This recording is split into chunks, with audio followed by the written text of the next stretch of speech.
So this is a cold one with Corey and Carlisle. And if you don't know already, this is simply a free-form conversation recording session where Carlisle and I, we sit down, we have a six-pack of beer, and we talk about things that happened the previous week before. Now, these are more like audio podcasts, which means that they're longer than our video reviews, and they're also unedited. So if you're offended by the foul language, you might not want to listen. But if you aren't, then sit back, hang out with us, and we hope you enjoy. Thanks. It's time once again for a very special couple of cold ones with Corey and Carlisle. Now, why is this special? Are you going to touch me or something in this? It's like it's after school special, man. This is a heavy episode, dude. We didn't lose one person this weekend. We lost two.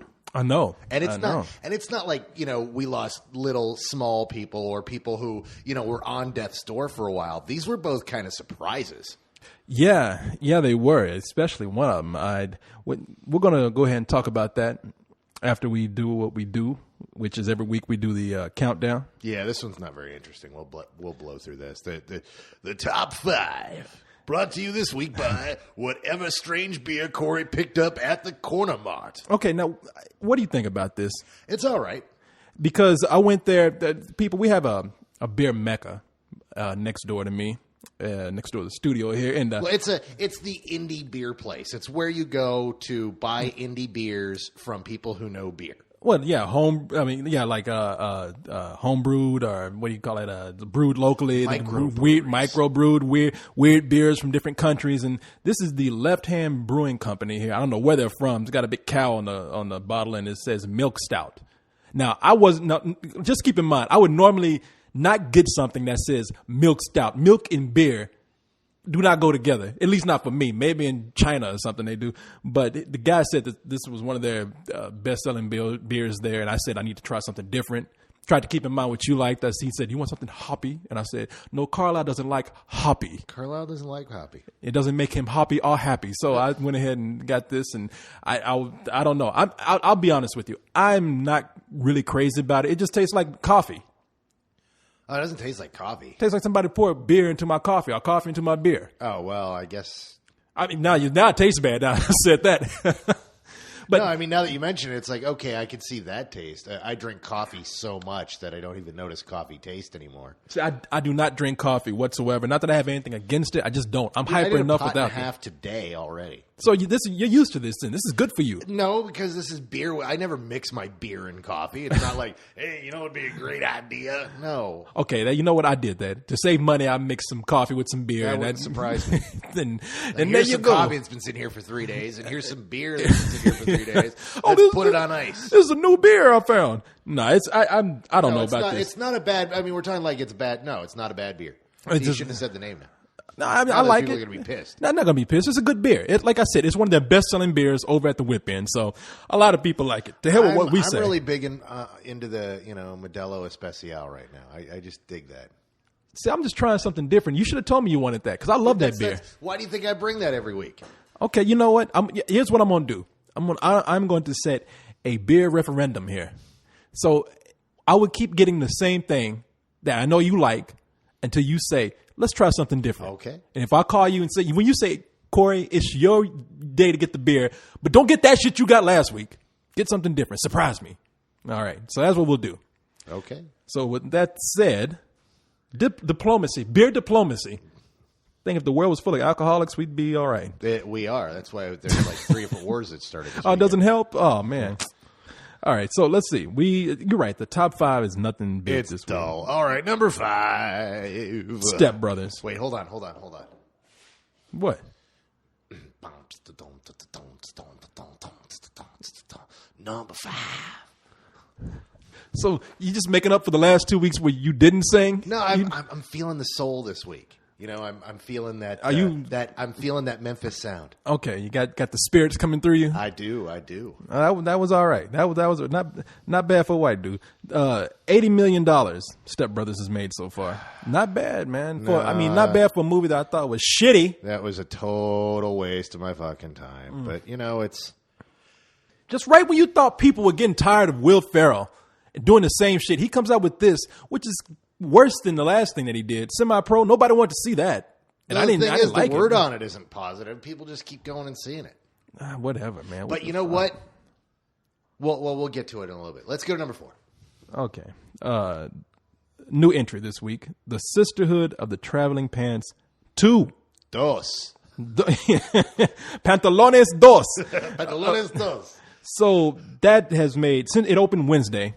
Los Foxy Amigos. No, not all Foxy Amigas or whatever. Chicaritas. What are you talking about? They're all cutie. Oh, please, like there's a single one of them you wouldn't put your dick in. No, when you put it like that, that sounds so bad. When you put it like that, so crassly, of course. I would put my dick in all of them. No, I would like to say I would like to have intercourse with them, applying my genitalia. Let's not get crass now. Come on, these are young girls here, fresh out of high school. No, they're not. Oh my God, are these girls so not young girls? How old? Okay, in this movie we have one that I know in particular, America Ferrera or whatever, Ugly Betty. Now, I know in some movies she appears older than what she appears in this movie. You guys mentioned that, but all of the girls are, somebody in some respect. I know. I just saying this is the one I recognize the most. I don't watch a whole lot of television. Joan of Arcadia? I don't watch a whole lot of television. But you're okay. I don't. I mean, this girl, America Ferrari, whatever. Ferrera. I mean, she's in movies, and the last thing I remember seeing her in was Under the Same Moon, and she looked older in that movie. Now, how old is this girl for real? So I can stop feeling guilty. They're all in their 20s. Oh, really? Yeah, every last one of them, dude. Yes, I stick my dick up in them. That's right. You could totally rub one out to these girls and feel totally justified in doing so. Guilt-free. Man, because I was watching these clips of this movie, feeling all bad, having breaking out in cold sweats, and now I'm gonna have a party tonight. That's right. Well, this movie, man, I don't know. You tell me. Is this good? I like it raw. I don't use anything. I use my hand. Is the $10 million it made good? $10 million it made this weekend, but it made almost $20 million, $19,712,000 since Wednesday. $20 million for this movie is incredible. I mean, this movie was dumped in August because they knew it wasn't going to do incredibly well. Mm-hmm. But you know what? Everyone's doing well. Everybody's benefiting from the whole Batman thing. Everybody's going out to the movie theater. All the movies carried really well this weekend. Is this why Step Brothers is doing well, you think?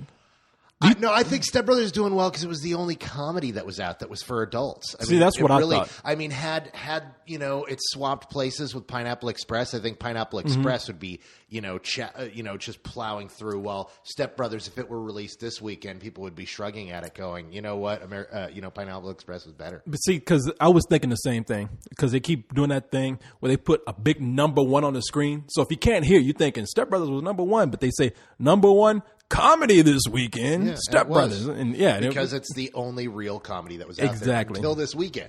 Yeah, so and then number 3,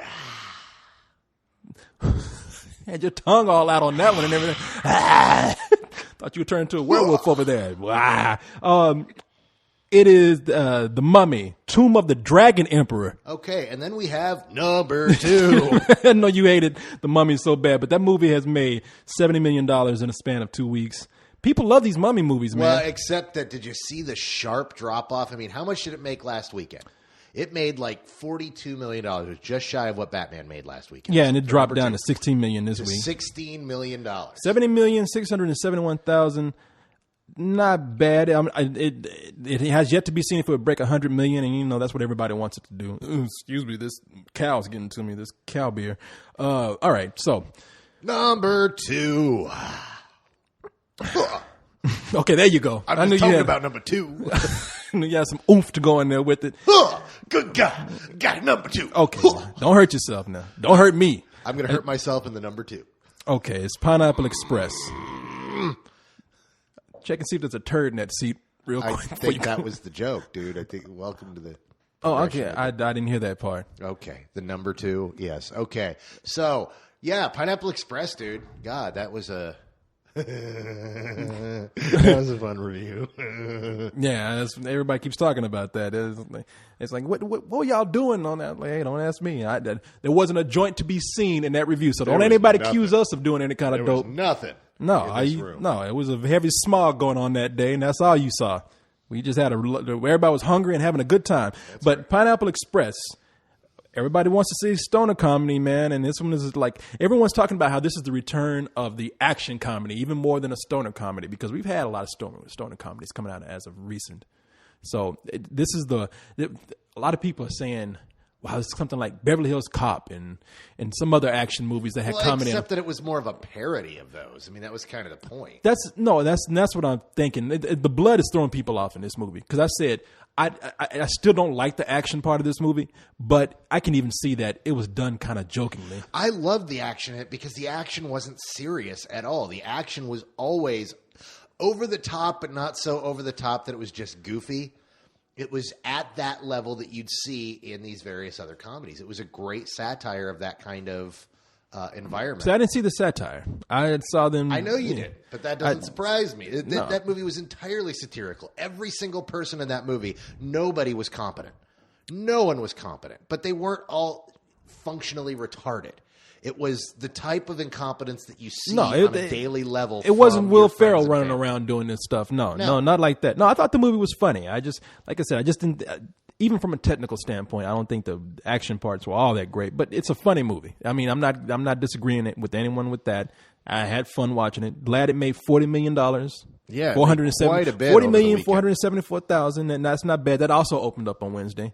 So why are they opening up these movies on Wednesday? They're not like these higher profile, like Sisterhood of the Traveling Pants 2. Why Wednesday? Who was dying to see that movie on Wednesday? What was the rating of that movie? That was, I think that was PG-13. Yeah. Do you realize that the kids haven't gone back to school yet? Are they not back in school? No. And so you've got all these preteen girls who, hey, what are we going to do? Hey, on Wednesday afternoon, let's all go see Traveling Pants 2 together. I thought kids had started school. No. Fine. Okay. I mean, maybe in some areas, but nationwide, they haven't started school yet. So this is that last weekend. I don't know why they opened Pineapple Express on Wednesday, but it wasn't a bad idea. They made $20 million over the course of Wednesday and Thursday. You look at these numbers and they're like, oh, it made $20 million for the weekend. It's made $40 million overall. It made $20 million in 2 days from Wednesday to Thursday. And this opened on Friday. Odds are they would have made $40 million. But by opening on that Wednesday, they got that. I mean, they made a lot of money. Yeah. It wasn't a bad idea. No, I didn't just know kids are back in school. Take your little ass back to school. I know why Pineapple Express did it. I mean, that makes sense. Pineapple Express wanted to move out of the way of Tropic Thunder. And they got 2 extra days before Tropic Thunder came out. Yeah, because Tropic Thunder comes up next week. To pardon the pun, which is going to be used all next weekend. It's going to steal everyone's thunder. It's that movie's going to, they want to get as much distance as they could, so they gave it an extra 2 days, and it worked. I'm wondering how that movie's going to do, Tropic Thunder. I mean, well. I'm not going to say anything about it. People just wait. Why? Because I don't want to say anything about it yet. I'm just going to wait. Why aren't you going to say anything about it yet? What, Tropic Thunder? Yeah. Because I just want to wait. I just want to keep people waiting. That's all. You can keep people waiting, but they won't hear what I have to say about it. You can say what you want to say. Yeah, I think it's going to do real well, dude. It was funny as hell. All right. I left my ass off at that movie. Okay. Now you won't hear that in the review this week. No, because I told you. You told me, but you didn't tell them. Now you have to apologize to the audience. No, I don't. Yes, Screw them. Yeah, I work hard for the audience. I ain't got to give them shit. I'll let you apologize to them. I ain't saying shit to them. Yeah, see, Corey forgot to email me, and apparently all the phones of the Spill crew all broke down at once, and so I didn't know that they were recording this week, even though I attempted to record the review earlier last week. Now, I sent you an apology for that. You sent me an apology, but you did not apologize to the audience. This is a Carlisle-free week for and this them. is the reason they get why. No Carlisle. I tell you what, I'm not apologizing to the audience because I worked my ass off this weekend for the audience. I didn't even have a weekend this weekend. And I did that working for the audience. So the audience, hear that, guys? I don't give. You hear that? He doesn't give a shit. I'd give a big shit. I mean, I got a brick coming out my ass for this audience. I think I watched that. Exactly. A cinder block. Tonight when I went to go eat dinner, that was my first time having a time to myself this weekend. And that is the reason why I pretty much forgot to send out a notification to everybody because I was just exhausted, man. You try passing a cinder block out your ass for people. And you'd be exhausted too. Dude, I have hobbies. That was apparently cinder block passing is my hobby. So anyway, I did go last night to see The Dark Knight again for a couple of hours, and that movie. Go ahead. I'm sorry, I didn't mean to step on your thunder. No. Number one. Go ahead. No. You got soul coming out your asshole. Come on, let's hear it. Number one. Had to go for the Joe Cocker. Number one. You're the best, number one, the top of the heap, number one. You got to grab a spoon and put it on your tongue. You're having a seizure over there.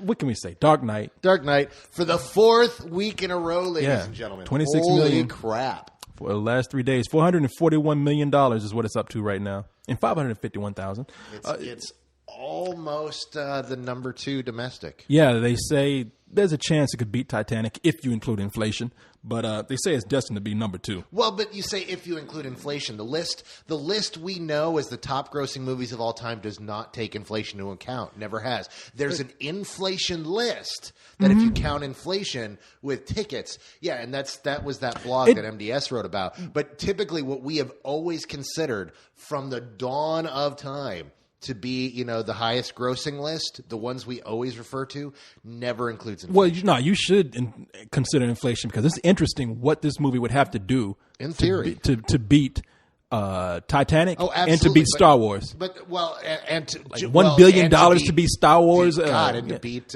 Gone with the Wind for Christ's and sake. Gone, I mean, and $900 million to beat Titanic. If you go by those standards back then, I mean.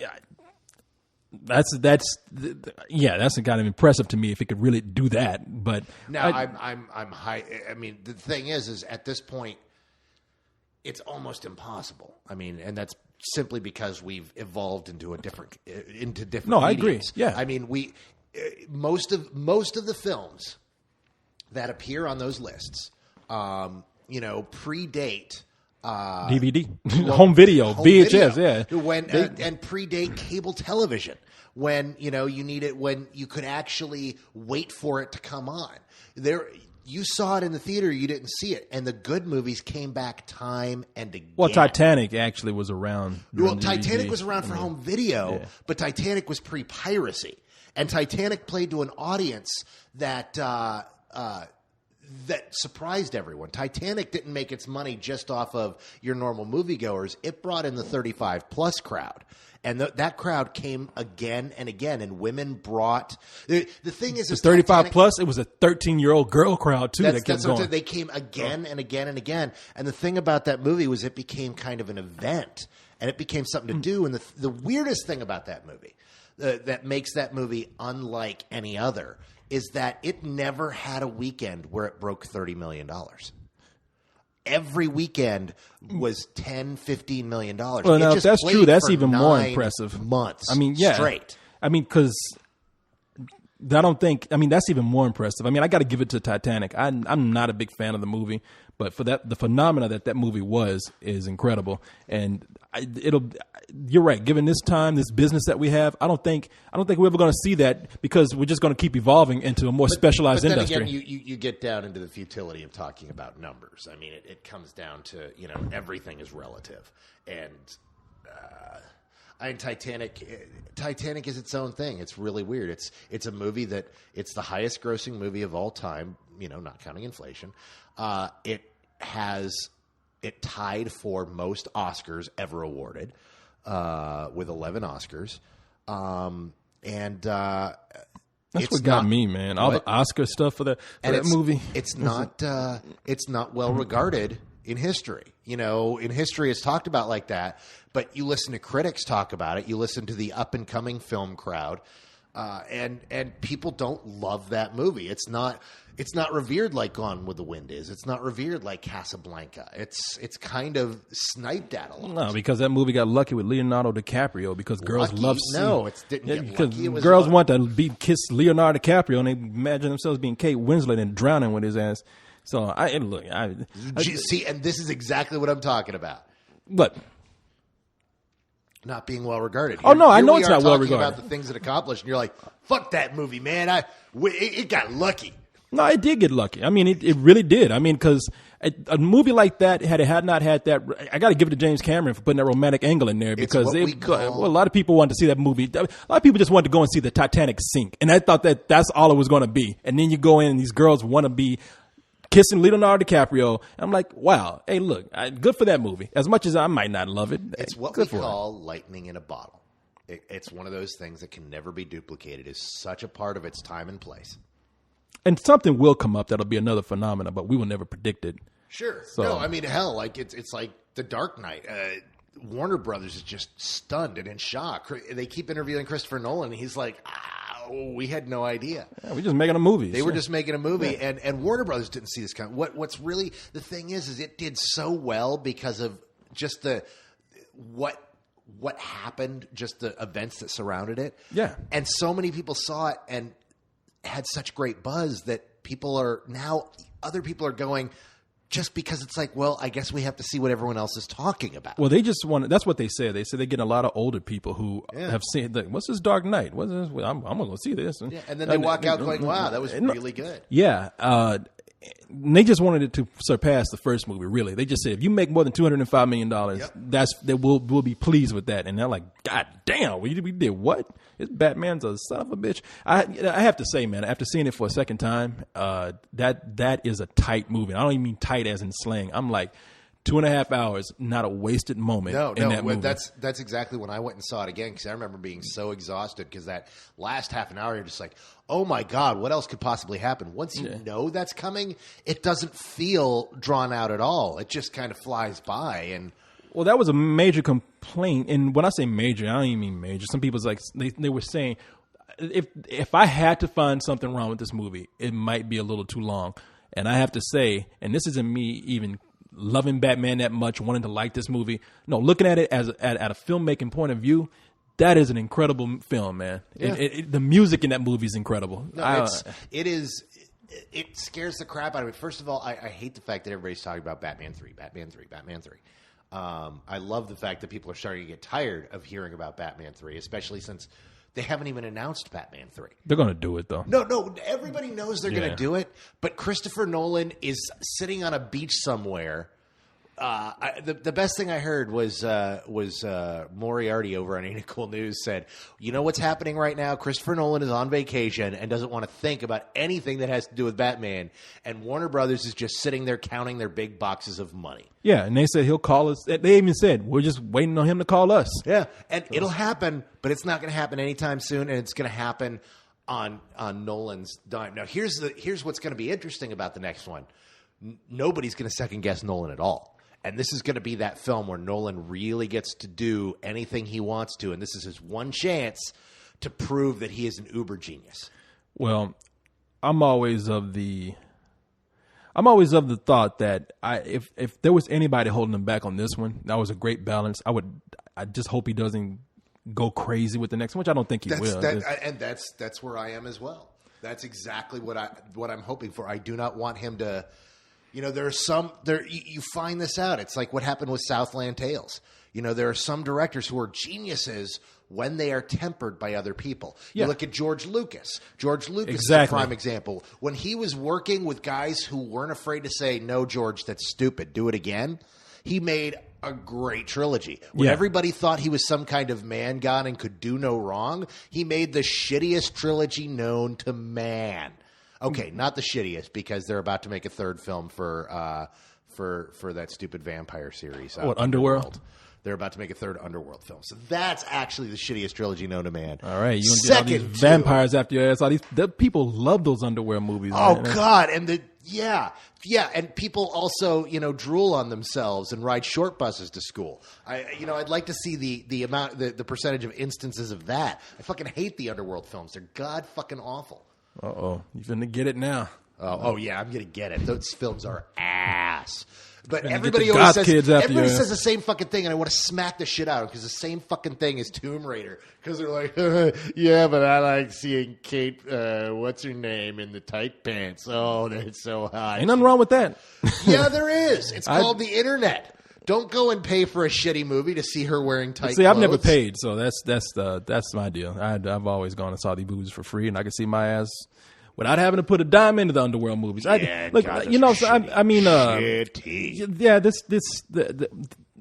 I think the two Batman movies complement themselves so well, and this is a far superior movie. The second one, yeah, and I am nervous about what they would do with the third one, but they'll take their time, and hopefully, if it's going to be in anybody's hands, in good hands, it would be with Christopher Nolan. And let's keep our fingers crossed and hope that the fan base's love of this film brings Nolan back for a second one, and he doesn't Tim Burton out. Brings him back for a second one or third one? Third one. Yeah. Yeah, no, he doesn't Tim Burton out on this. No, wait a couple of years, 3 years, let him do some other movies, get it out of his system, and then come back and do it again. Yeah, but it does need to be said, nothing has been announced. There's no one's in talks. Nobody's written a script. Nobody knows what the next villain is. And I guarantee you that Nolan's going to, if he's attached to it, he's going to sit down. They're going to take their time and figure out the perfect thing. Now, I'll tell you what is good about this, giving him a lot of control. We're not going to get a Spider-Man 3 where they come in and they say, we want this, and that, because that's what happened with Spider-Man 3. It turned that shit out too quick. They came in and put too many hands into it, demanded that they have a villain. It's not that they turned it out too quick. It's that they said, we really like the script, but we want you to put Venom in it. Nobody likes the Vulture. Nobody's going to want to see a Vulture movie. And they got it wrong because he didn't want. He's like, look, this is exactly, this leads into the whole Clone Wars phenomenon, where this is where the studio heads sit on the internet and go, see look, Fanboy1239 from Ohio says that he wants a Venom movie, and all of his buddies want to see a Venom movie. Clearly, Sam, you got to make us a Venom movie.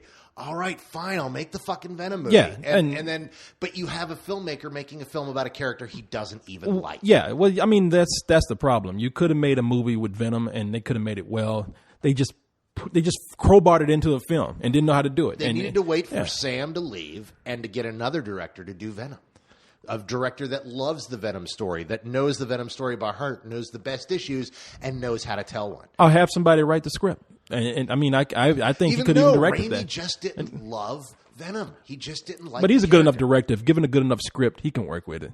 I mean, they just tried to force that character in there. Venom, we've been wanting Venom for years. So anyway, back to Batman 3. Yeah, I don't hold your breath right now. And that's what they do after every successful movie. It's like, what's happening next? Like, it's going to come out next week. No, what I want to talk about, I want to talk about what's actually coming out next week. I mean, that's, next week is going to be an interesting week. And this past weekend was interesting. And, it's... Well, speaking of what's on that, we've still got, oh my God, you know what I saw today? What? You saw it too, actually. That new Harry Potter trailer, big on the screen. Half-Blood Prince? Yeah. Man, how fucking cool does that look? Look, let me tell you something. You want to know my favorite series out there? Harry Potter. I think that, say what you want to about the first two movies. I know it's always said Christopher Columbus. No, I like those. The only one I don't like is 4. And see, four was a letdown for me because the third one's my favorite. But when I say letdown, it's because I really wanted that director back. But I mean, they vary in quality; they go up and down. But when I say that, also, I mean like they are consistently good. Yeah, and except for 4. Well, I even like 4. I mean, I think that they're all well-made movies. 4 comes from the problem is in the book. And I know I've got a bunch of fans out there that love Harry Potter, and I'm sorry to say, I've got to be one of those guys. Why didn't they cast the fucking spell on his shoes? If they needed Harry Potter to go into this magical otherworld, why not put it on something that only Harry would touch? Why put it on the big prize at the end so they have to manipulate all these events to have him touch the prize to go into this other realm? So I don't even remember that much. Dumbest thing, exactly. Exactly. It's a lame ass movie. And you know what? I'm glad Alfonso Cuarón didn't direct that, because he went on instead to direct Children of Men. Oh, that's right. Yeah, instead of a 4th Harry Potter movie by him, we got Children of Men, which fucking ruled. Yeah, no, Children of Men, one of the biggest underrated movies. But point is, that trailer, holy God, was that? No, it's going to see. I'll tell you what I like about the Harry Potter movies is that they actually grow with the characters. I like the fact that they started out kind of as children's movies, and they've gotten progressively darker and more disturbing. And the last one was PG-13. I mean, the third one was PG-13. You know what I love? What? I love that John Williams score to it. That little tinny da da da da da. Oh yeah, that's a trademark tune. Yeah. But I love how when you hear it in the first film, it's like, oh wow, it sounds kind of creepy, but it's very childish, very cool, and very light. And then you hear that same exact score on that trailer today, and it's just like something that wicked. Was a horror movie. Holy crap! Yeah, something wicked this way comes. Yeah, oh my expecting God! A fucking ventriloquist dumb to come walking out the shadows. What's up, motherfucker? If you have not seen the trailer for this, I'm pretty sure it was online. I'm sure that's the one they threw online. And I saw it. Well, the reason why it's interesting you bring it up because I saw it last night when I went to go see The Dark Knight. These movies, man, they've gotten they have grown with this character, and I haven't seen a series that has done that. And I love these movies. I don't watch them over and over again. I've seen them once. I can't even remember some of them, but that's only because I see these so many movies. And I think if you really want to say, I mean, what are we up to? 6 movies now? Yeah, this is going to be the 6th. 6. Yeah, I mean, if this one is done well, you have 6 movies of quality. Yeah. And that's a pretty incredible feat, considering that some people can't even make fucking 3. So, man, and are they still talking about Guillermo del Toro doing the last one in 2 parts? I doubt if that will happen now. No, I know that last I heard they're still talking about 2 parts, but not Guillermo del Toro. I mean, his name gets thrown around for everything now, but no, he's doing The Hobbit. He's locked up. And he is locked up into The Hobbit for quite some time. And then after that, he'll probably come back to do another Hellboy movie. If he doesn't do his Saturn's End movie, which is just sounding all sorts of awesome. So we'll see what happens, but this is he's not doing those films. No fucking way. There's no. Well, I know he's not. I was just asking if that was still being thrown around, because there's no way. I hope they do. The big problem that they have is I know that what they're sitting. I know they probably want to do it because it's like, let's see, do we want $1 billion or $2 billion? What they're probably saying is, dude, we kind of sign these kids to 7-picture deals and have them locked in at a shitty amount of money for that. I heard that last book is so huge, though, that they have to so they may have to like seriously cough up because it's like Daniel Radcliffe could say, I want $100 million, and they'll laugh, and then they'll go, okay, here you go. We can't shoot a Harry Potter movie without Harry Potter. Well, can't they do this? Can't they say, we're shooting one movie? And you're under contract for this one movie, but we're going to break it up in 2 parts. No, because if it gets released as 2 movies, it was 2 films. This is where was it Warner Brothers? I forget which studio. I want to say it's Warner. No, it was Universal. Universal got done that years ago when they used footage of Crispin Glover in Back to the Future 2. Yeah. And Crispin Glover sued them because he wasn't paid for that movie. Yeah. And so they're like, well, we have the footage for the... No. Took him to court, won, and that's why you don't see him in the movie. In Crispin Glover in part 2, you don't really see him. There's a guy floating around upside down. And it's they weird. Used footage of him for the release. And I think I haven't watched the sequel in the longest time. It's not a very good sequel. I've seen the first one, a million times, but the second one I haven't watched. You ain't missing. I haven't watched it anytime recently, so I don't know if they excised that or if he just got paid and they left it in there. Speaking of movies coming out next week, I'm sure you've heard of this. I'm going to tell people about this because I think I haven't heard of anything. Let me see. Because I have my thoughts about this. Thoughts about what? Come on, tell us. This whole thing about mentally. Oh God! The fucking groups that advocate the disabled called Sunday for a national boycott of the Ben Stiller movie Tropic Thunder, citing that they say that it is negative. It gives negative portrayals of people with intellectual disabilities, and I also don't like the use of the word retard over and over again. And they are being retarded.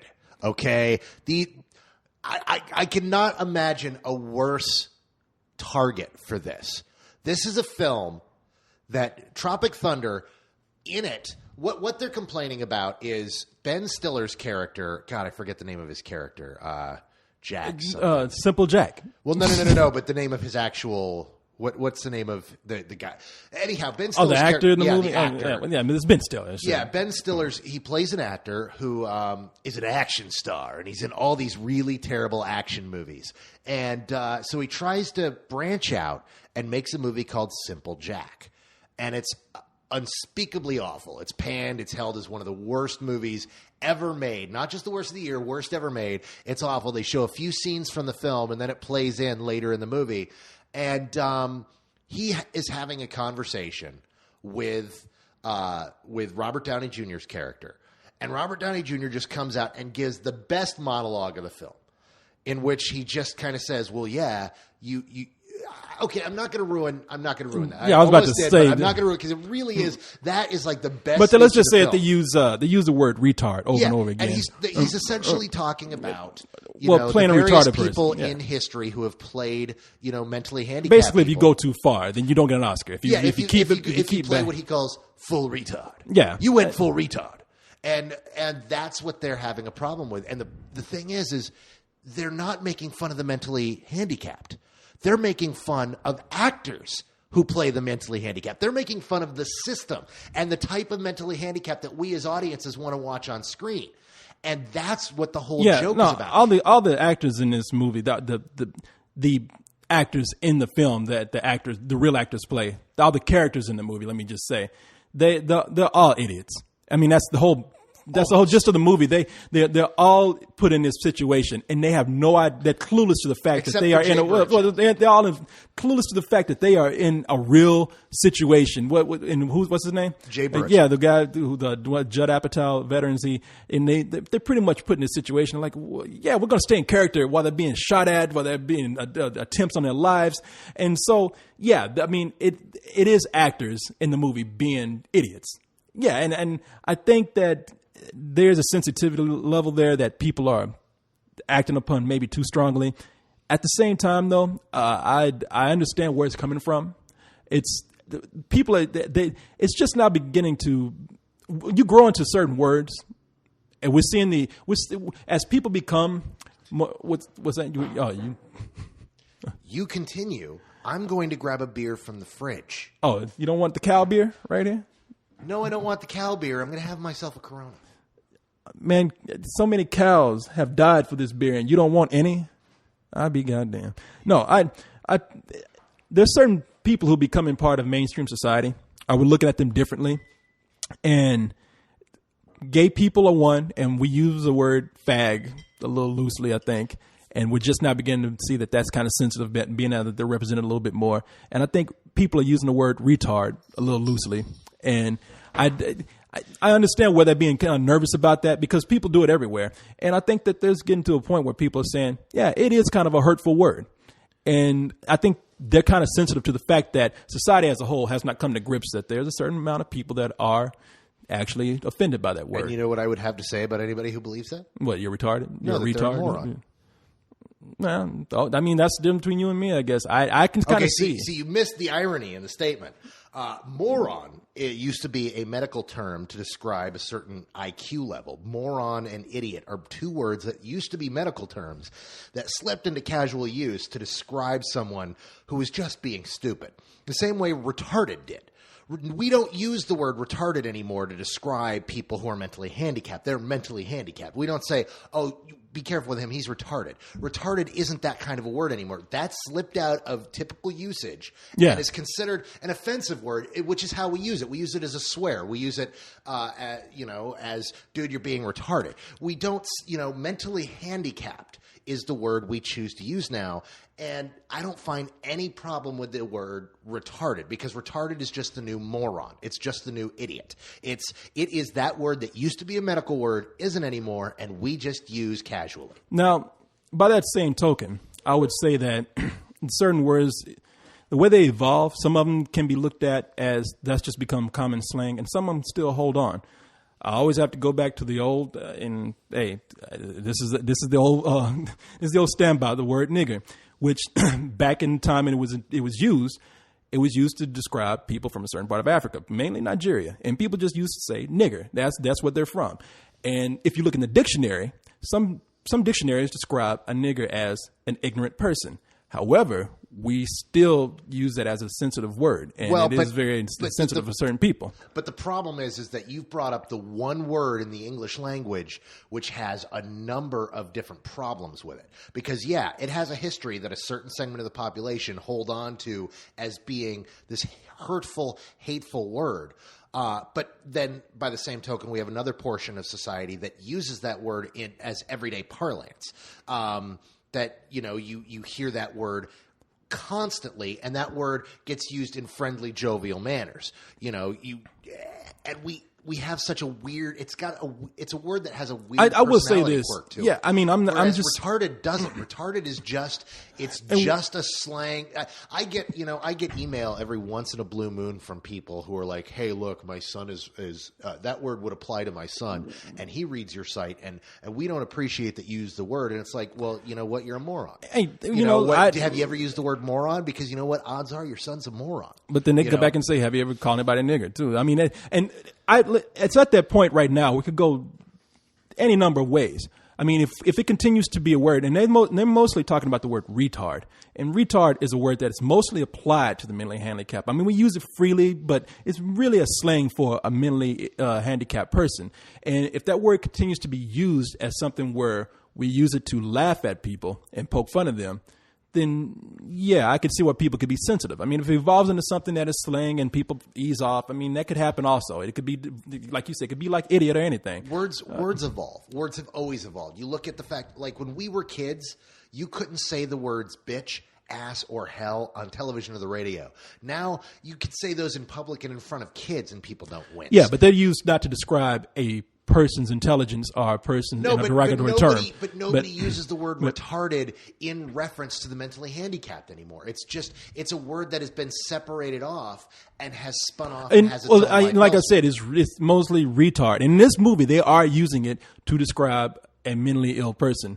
So I'm just saying, I'm not totally callous. I think they are being a little bit too sensitive because, as I said, these are characters in the movie. However, I can understand the roots of that sensitivity. I also get offended by anybody who calls a boycott for a bullshit reason. I think, we've gotten to the point to where we threaten boycotts, and this is why regular political action doesn't work anymore, because it gets used for such senseless things as, I demand that you boycott this movie because they use the word wait, you're boycotting freedom of speech? Really? It's not like they're it's a rated R comedy. It's only for adults.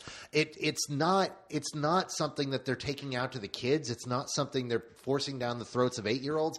This is a rated R comedy, and I mean, I don't mind them calling a boycott. The only thing is it ain't going to work. I mean, boycotts do not work these days. No. I think there's another way to go around it. Because it's being done for shit like this. Yeah, I mean, there's other ways that you can bring attention to this issue if you want to. Telling people to boycott this movie, because people are not. I would tell you what, if I felt like it actually would work, I'd be like, fine, knock yourself out, do your best. Everybody's going to go see this movie. Nobody's going to not go see Tropic Thunder because of this one group right here. Why the fuck do they think they're doing that? Why does this group make fun, target this movie and hasn't targeted the number of films where we actually have people playing mentally handicapped characters in bad lights being done for comedy?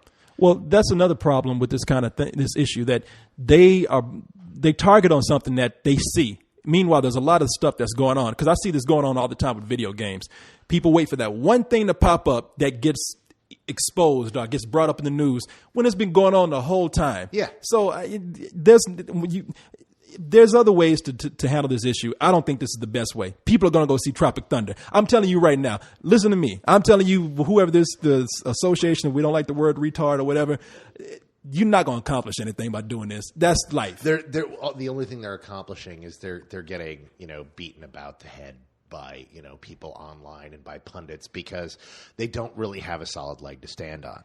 Well, online, I mean, shit, the internet is full of fucking cowards, man. It's easy to beat up somebody over the internet. Of course, if anybody wants... I'm actually talking about major pundits are going after them on this. I mean, this issue just broke, and people are going after them. I'm not talking about, Slacker 17 says, And even over the internet, I'm like, approach them, go and meet them, talk to them. I mean, somebody does... Why? These guys are being douchebags. I don't know if they're being douchebags, man. I mean, they're doing something they believe in. They're not douchebags for that. I believe that what they believe in is horseshit. Yeah, that's you. They think, what? They think they probably would say, I think Carlisle is a douchebag. And you know what? And a retard. They are totally allowed to. And that's what I'm saying. They're that's the point. ones that are looking like an idiot right now. That is my point, that there's two sides to everything. And with me not knowing who they are or hearing their argument, I'm not going to come out and say, these guys are full of shit.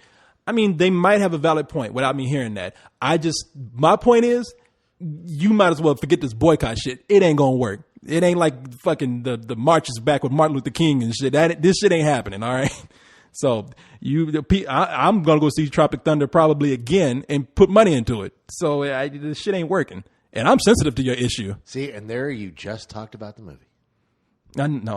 I was gonna slip at some point. It's a damn fine film. No, you know what? It is. It's good. It's funny as hell. No, it's a decent movie. You know what? You're allowed to speak about it. We're talking positive. Oh, I'm not doing that because of any kind of embargo or anything. I just like holding out until the review. Well, you can hold out, but you know what? There are people listening who say, "Oh wow, okay, hey, yeah, it's great." No, we got a review coming up next week. I just don't. I just don't want. We, white man. I mean, we. I mean, we. I mean, you and the mouse in your pocket.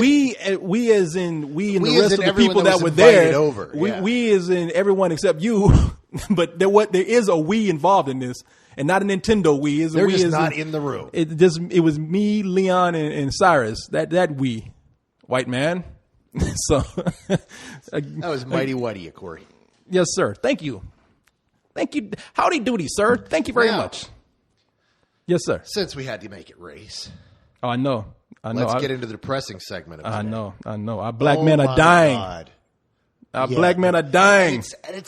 And it's surprised people. It's like, it's not like Bill Cosby died. It's like, oh man, Bill died. No, like 10 years too let's late. just say who it is. It's Bernie Mac. Bernie Mac. Well, everybody knows Bernie Mac, and then Isaac and Hayes. Isaac Hayes. Oh my God! I mean, Isaac Hayes. You know, he was 65. That's like, all right, the brother was 65. What are you going to do? I mean, even by today, it's like, okay, complications come in around 65, but we don't expect anybody to just drop dead. No, especially now. This is what I heard. I didn't have a chance to read up on this. Leon told me that brother was about to get on his treadmill, and they found him next to his treadmill dead. I don't know.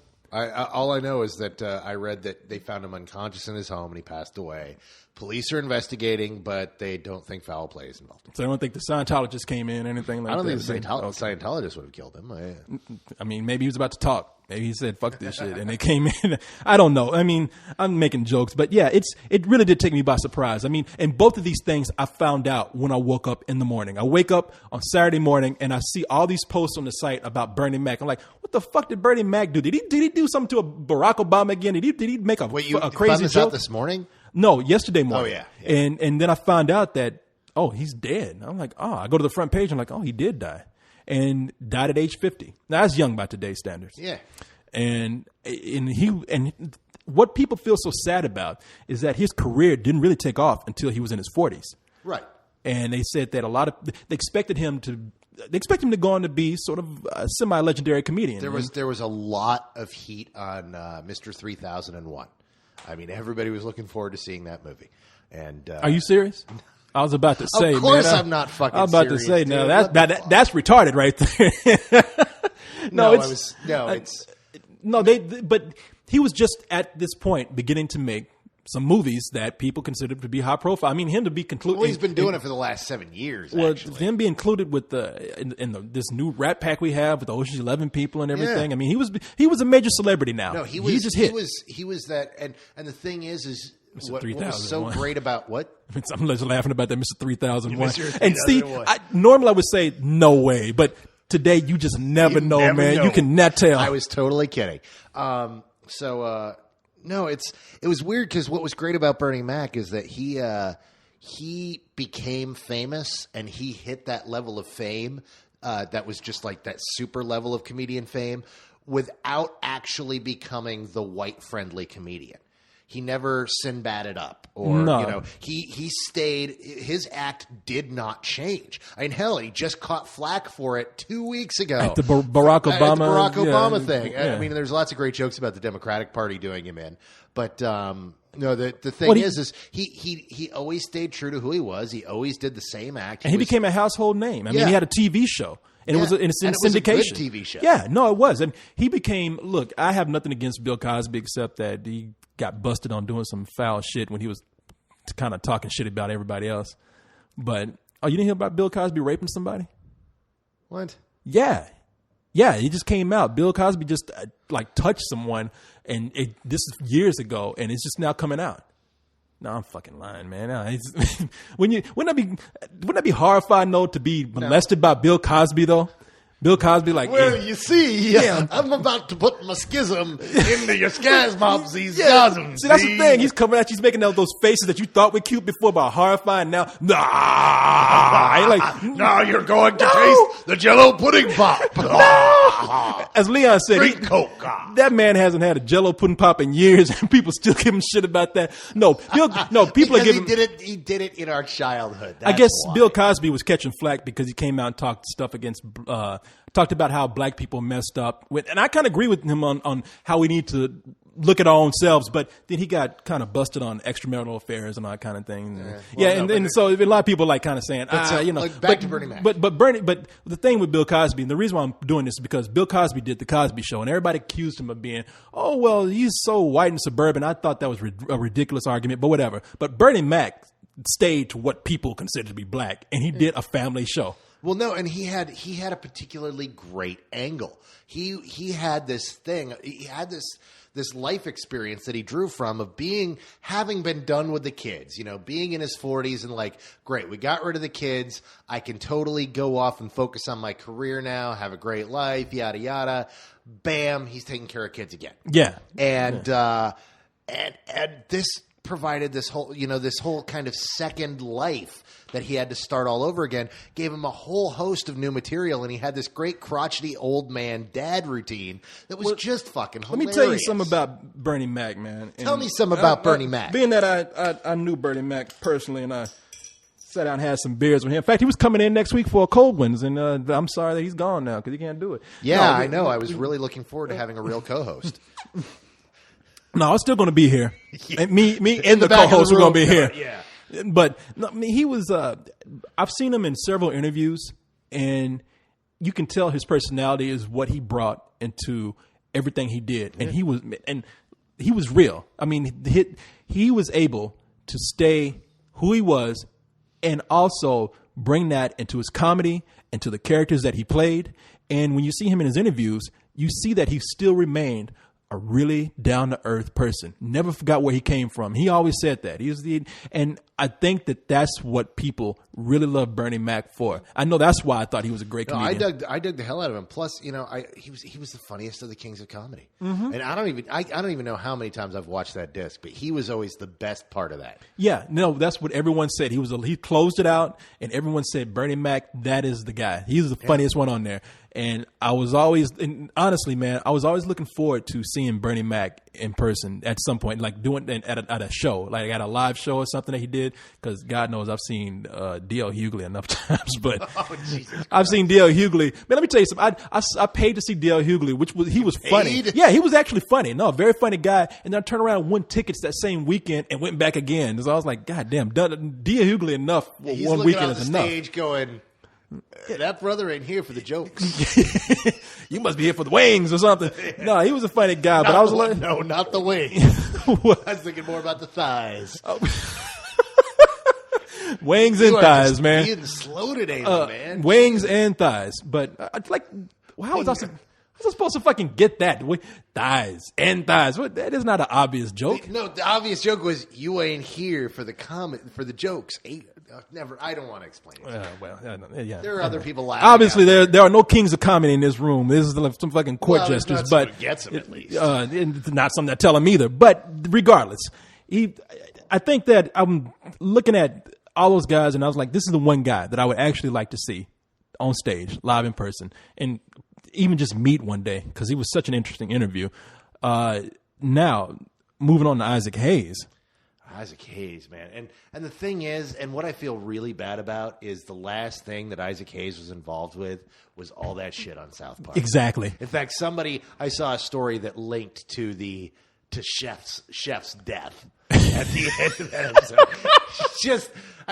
What a way to say goodbye to a friend, is to have him catch on fire, fall, get broken on some rocks, then have wild animals come and tear him apart while you're getting shot, and then shits himself to death. By the way, this is what happened to Chef on South Park. This is not what happened to Isaac Hayes, in case some people are thinking that. As far as we know. Yeah, exactly. We heard he fell on a treadmill. I mean, for all we know, some animals could have broke in and eaten him while he was lying there. But no, and you're right about that. Isaac Hayes, Bernie Mac is someone that we took for granted because he was so good and he was visible. And we say, oh, he's going to be around for a long time. Isaac Hayes is someone that kind of disappeared for a little bit and became the butt of some jokes. The Scientology angle, the whole thing on South Park, and now he's gone, and we're like, damn, we really didn't appreciate Isaac Hayes these last few years for what he was worth. And I'm looking at some of his movies, man. Have you ever seen Truck Turner? Oh, hell yeah. Yeah. You tell him you got hit by a truck. Truck Turner. And that movie is not good. No, it's terrible, man. But it's awesome. But no, yeah. The fact that it's not good. If you've never seen an Isaac Hayes movie, you owe it to yourself to watch the historic badness and awesomeness of Truck Turner. But I tell you something, though. Isaac Hayes is one of those guys who, as he went on in life, because he started out as a badass. And musically, I mean, this guy fucked all kind of women. I mean, he would come on stage wearing chains. Like, not gold chains, but like chains that you would haul something down the street with across his body. And people said, that's fashion. And he would come on with wings on his back or something. Have you ever seen Watch Stacks? Yeah. He was the one everybody wanted to see, Isaac Hayes. And if you ever listen to Isaac Hayes' music, this guy is a genius musician. Who is the man who would risk his neck for his brother, man? Chef. Can you dig it? No, Shaft. He's a complicated man, and no one understands him but his woman. John Shaft. Yeah, and how did that go? I'm just talking about Shaft. He's a bad mother. Yeah, he's a bad mother. You shut your mouth. Just talking about Shaft. We can dig it. Yeah. And that's what sold it, was the we can dig it. See, you don't realize the legendary stuff that he did. A lot of people they recognize his riff, but don't even know that he did it. And that he did a remake of "Walk On By," and it listened to it. Bow bow bow bow bow bow bow bow bow bow bow bow bow. Walk on, and that song has been sampled for so many times. And it's a popular riff. A lot of people are surprised. That's Isaac Hayes. And dude, rap has been sampling the shit out of him for 20 years. Well, that's what I'm saying. Public Enemy, man. They did a really famous song of his that took a riff from, I think, Walk On By. And yeah, and later on in life, he had such a sense of humor, became an actor, became a suck on my chocolate salted balls. Oh man, what you stick them in your mouth and suck them? Let's do a little. That's another chef thing right there. Yeah. Forget South Park. Let's go back and look at some of the things that he did. We mentioned like Truck Turner. Go and watch I'm Gonna Get You Sucker, where he just had a real sense of humor about that whole blaxploitation, black hero thing. Yeah. I mean, the guy's just very underrated still, I think. And now that he's gone, I think I'm going to appreciate him for what he really is.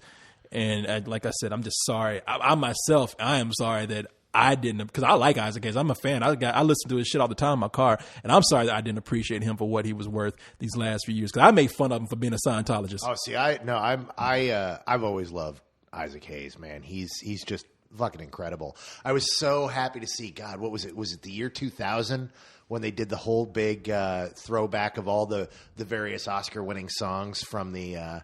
It's one of the most memorable Oscar moments in the last 10 years. They're doing a whole series of the most memorable Oscar-winning songs of all time. And then just this elevator rises out of the floor, and there's Isaac Hayes playing Shaft, and just the crowd goes nuts.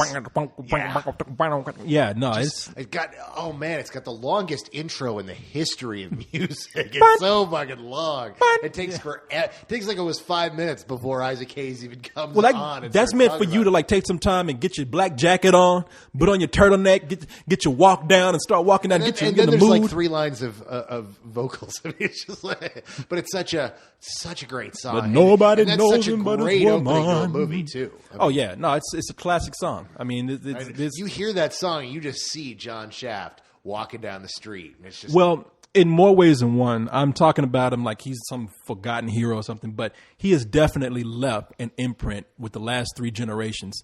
And he's going to be remembered for that. And I quote him almost every day. It really is. Do you really? Yeah. What do you quote every day? Oh, just chocolate salty balls. No. Actually, a lot of times, just when something weird will happen, I'll go whoa, and then I'll go hello there, children.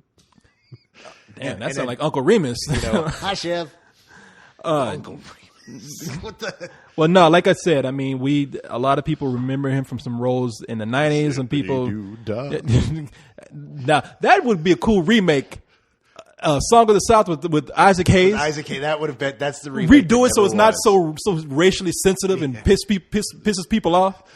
Zippity-doo-dah, zippity. Yeah, comes up playing his piano. He's a bad mother. You shut your mouth. I'm just talking about the Bluebird of Happiness. Yeah. Song of the South. Bluebirds on my shoulders. Bluebirds be scared to get on there. Get on my goddamn shoulder. Okay, all right, shit.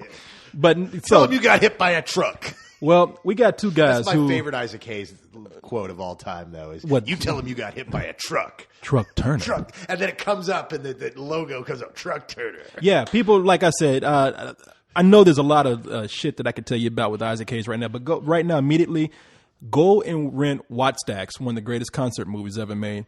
It has a lot of famous people in it, including Richard Pryor. Go watch I'm Gonna Get You Sucker, which, Sucker, look at me, I sound like a white person. I'm Gonna Get You Sucker. Go watch I'm Gonna Get You Sucker, which has Isaac Hayes in a very funny role. And of course, we know him as Chef in South Park. So, anything you want to add right there? Dude, I think we've... Well, here, man, give me a clink for these two. Clink for these two. Double click it. That's right. And one more for Isaac Hayes. There we go.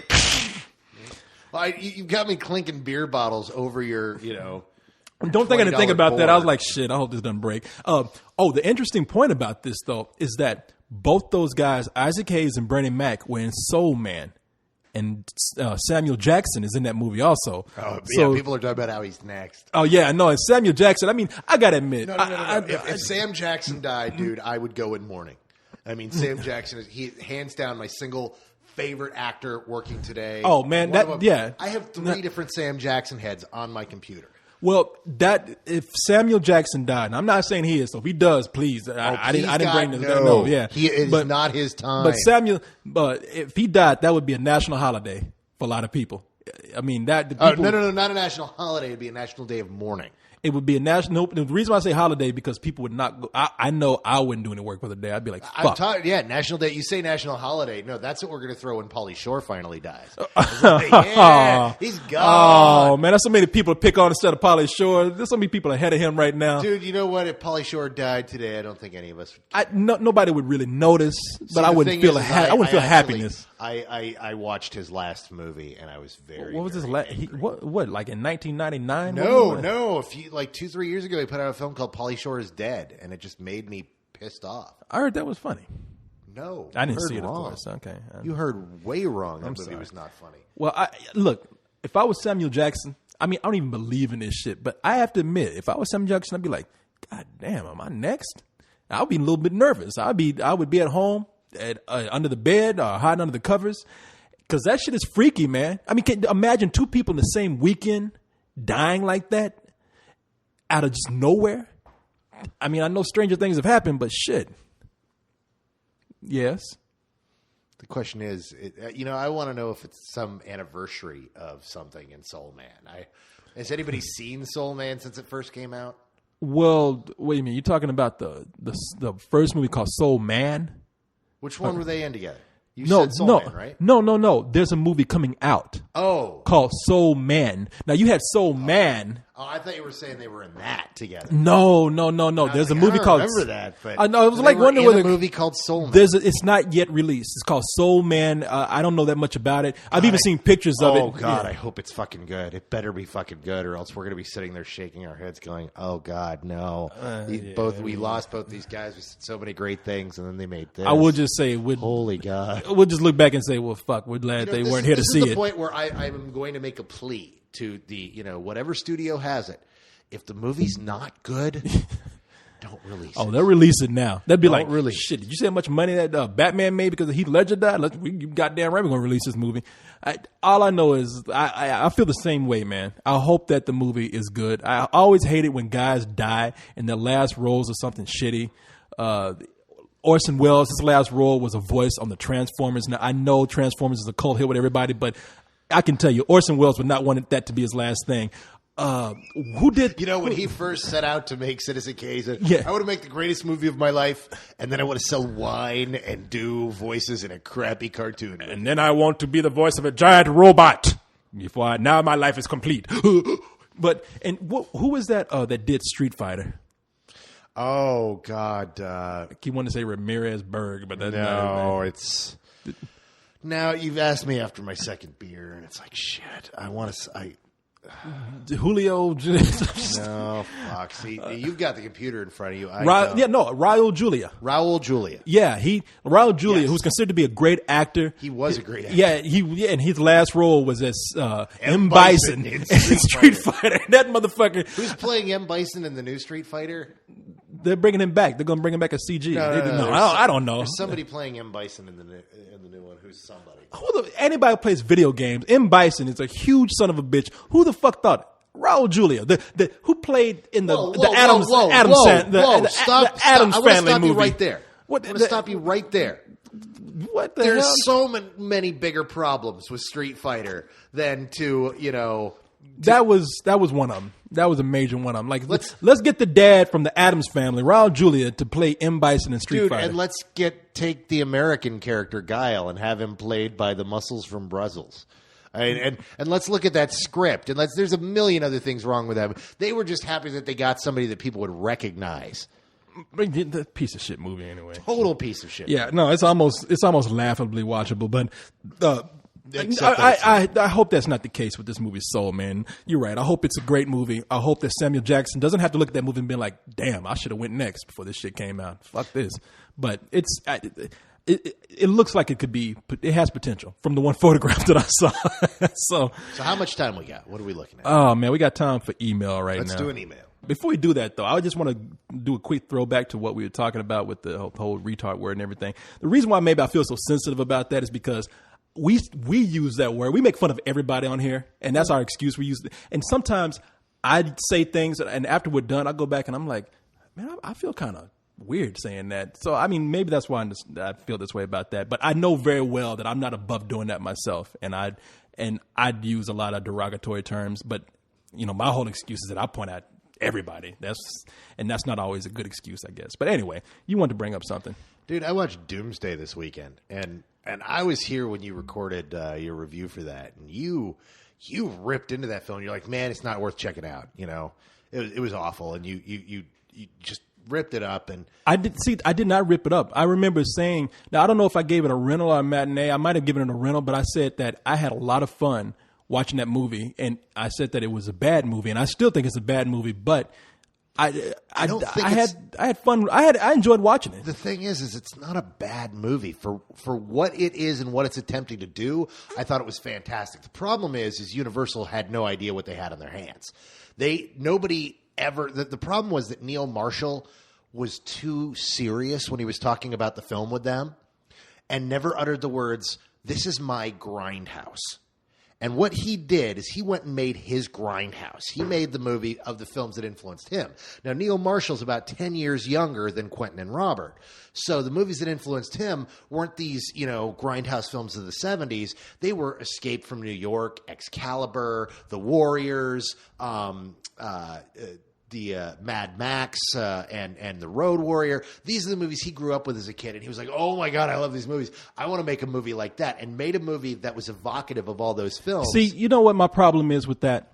I am tired of people making intentionally bad movies and then going off and saying, that's what I want to do. Except he didn't make the intentionally bad one like Quentin and Robert did. He made the one that he wanted to make a badass version of those stories, and he did. See, that movie is so much. It just came out on DVD on the 29th. Guys, if you enjoy Grindhouse-style stuff, if you like any of those movies that I just referenced, this is a fun movie. Check out the unrated. And see, I saw the theatrical version. I told you, if I saw it on, the unrated's only 4 minutes more, and it's not where they extended scenes. Dude, the blood in that is unreal. They kill things and blow it apart for no apparent reason at times. Things get run over by buses and pop with huge spouts of blood, and it's just so unrepentantly 80s and so much fun. It was that film that I always wanted to see. I would like to see that on video. I would really like to see it on video. Dude, I'll lend it to you. I'm keeping the DVD. I got sent it for review, and most of the time you get crappy movies and you take them into half price or something. This is one of those movies that I'm like, dude, I'm putting this on the shelf. This movie fucking rocks. No, I'd like to see it. I mean, but see, my fun with it was how ridiculous it was. So I by no means will even say that even if it was his intention to make, as you said, a grindhouse movie or to make a bad action movie, whatever, it's still pretty bad. But to his testament, I had fun watching it. But I think it's better to watch on. I'd probably give it a rental because I think that's the perfect way to watch it. Yeah, I wish I'd seen it in a theater. It was just so I think much you probably fun. saw it better. That ending was so good.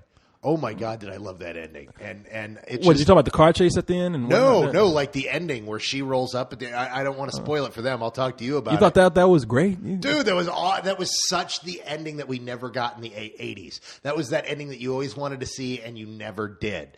And I dug the hell out of that movie. It was so much fun. Yeah, I mean, I'm glad you liked it. I will say I didn't enjoy it as much as you did. No, but then again, I wouldn't expect you to because you don't enjoy that era of filmmaking. No, I do enjoy that era of filmmaking. No. You like certain movies of that era, but there's movies that I love from that era that you like do what? not. I mean, like what? For example, Battle Beyond the Stars, Krull.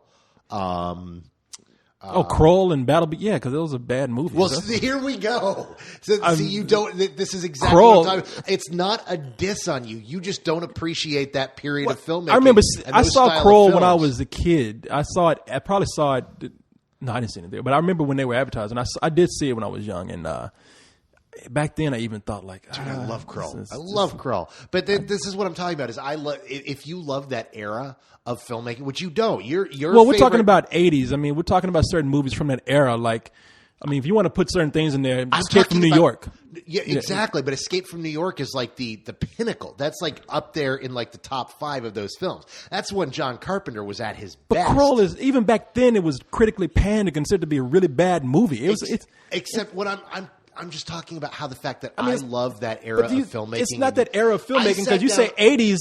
No, I'm not saying you don't like the 80s. You don't like that era, that's the era. Of genre. You like the best of that era. You like the films. If I asked you for a top 5 of the genre films from 1980 to 1985, you would name the same exact films that every other person would name that isn't a hardcore fan of that era. You would start naming off, well, I love The Thing, and I love Escape from New York, and I love The Road Warrior. Carlo, there's a reason why people remember those movies and they don't remember Krull. Dude, they do remember Krull. They remember Krull as a bad movie. No, but Krull isn't a great film, but I love Krull. What I'm talking about is I love that period of genre. I even remember the Krull video game, dude, which was better than the movie. Dude, I made an obscure reference a week and a half ago to fucking Megaforce, for Christ's sake. That is my era. Megaforce was another movie. Megaforce is awful. Look, Megaforce is I was about to say, man. I love it. I love it for how bad it is. Megaforce and Krull are things that you see on TV and you remember seeing them and you're like, okay, this is kind of cool watching on TV. It's not a good movie, but are they good movies? This is what I'm talking about, Corey. This is you're taking offense to this because you don't appreciate. No, I'm not taking offense, but I'm just saying you're holding these movies up in high regard for yourself, but don't act like these were like movies that were widely accepted as these great movies and representative of their era. But see, you are. I'm talking about as somebody who is something of an expert on that particular era. I love these films, and I am talking about these films for people who also enjoy that era. But notice, Krull came out in 1982. A few weeks ago, I put up my list of the top 10 films of 1982, and Krull was not on it. Why not? It's not one of the best films of that era. I love it, but it's not. It's not one of the best. This is the way I would look at it. I would say Krull has a personal.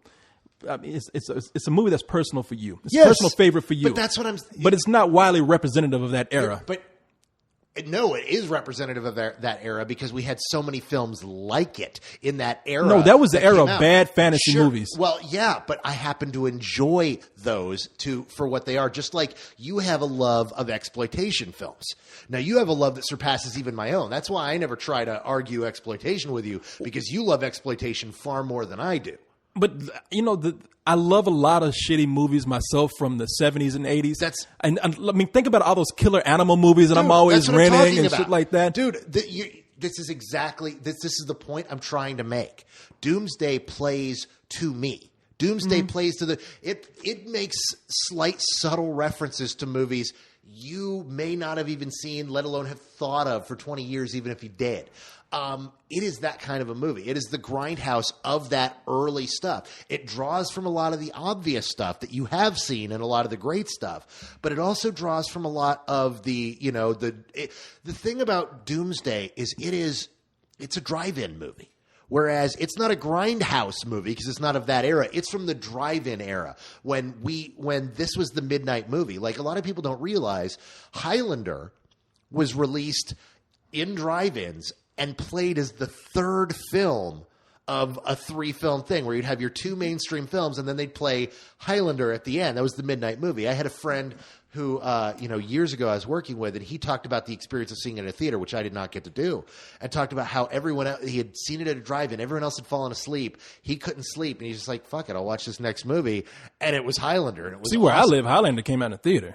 I mean, but you lived in Waco, dude. Exactly, dude. Yeah. How abundant were drive-ins at the time, though? You know what I mean? At the time, there were. Now there aren't. I mean, the era of drive-ins is done. There's a few scattered. It's gone as a novelty. But there as a novelty. I just remember when Highlander came out. That was like drive-ins were around, but they were disappearing. Yeah, they were starting to. Yeah, but that's my point. Is that was the 80s were kind of the tail end of drive-ins, and these movies were of that era. It was like that last. I understand what you're saying. And that's what I'm talking about. Doomsday was something. Doomsday is that movie. So I understand why you did it, but I'm just saying. But I tell you what. Okay, here's what Doomsday did to me. Doomsday reminded me of a lot of movies that I loved that were pretty mainstream, and it took that and tried to blend all these movies and kind of make really cheap, bad versions of them. I mean, there's obvious references to Escape from New York. There's obvious references to Chud. There's obvious references to Excalibur.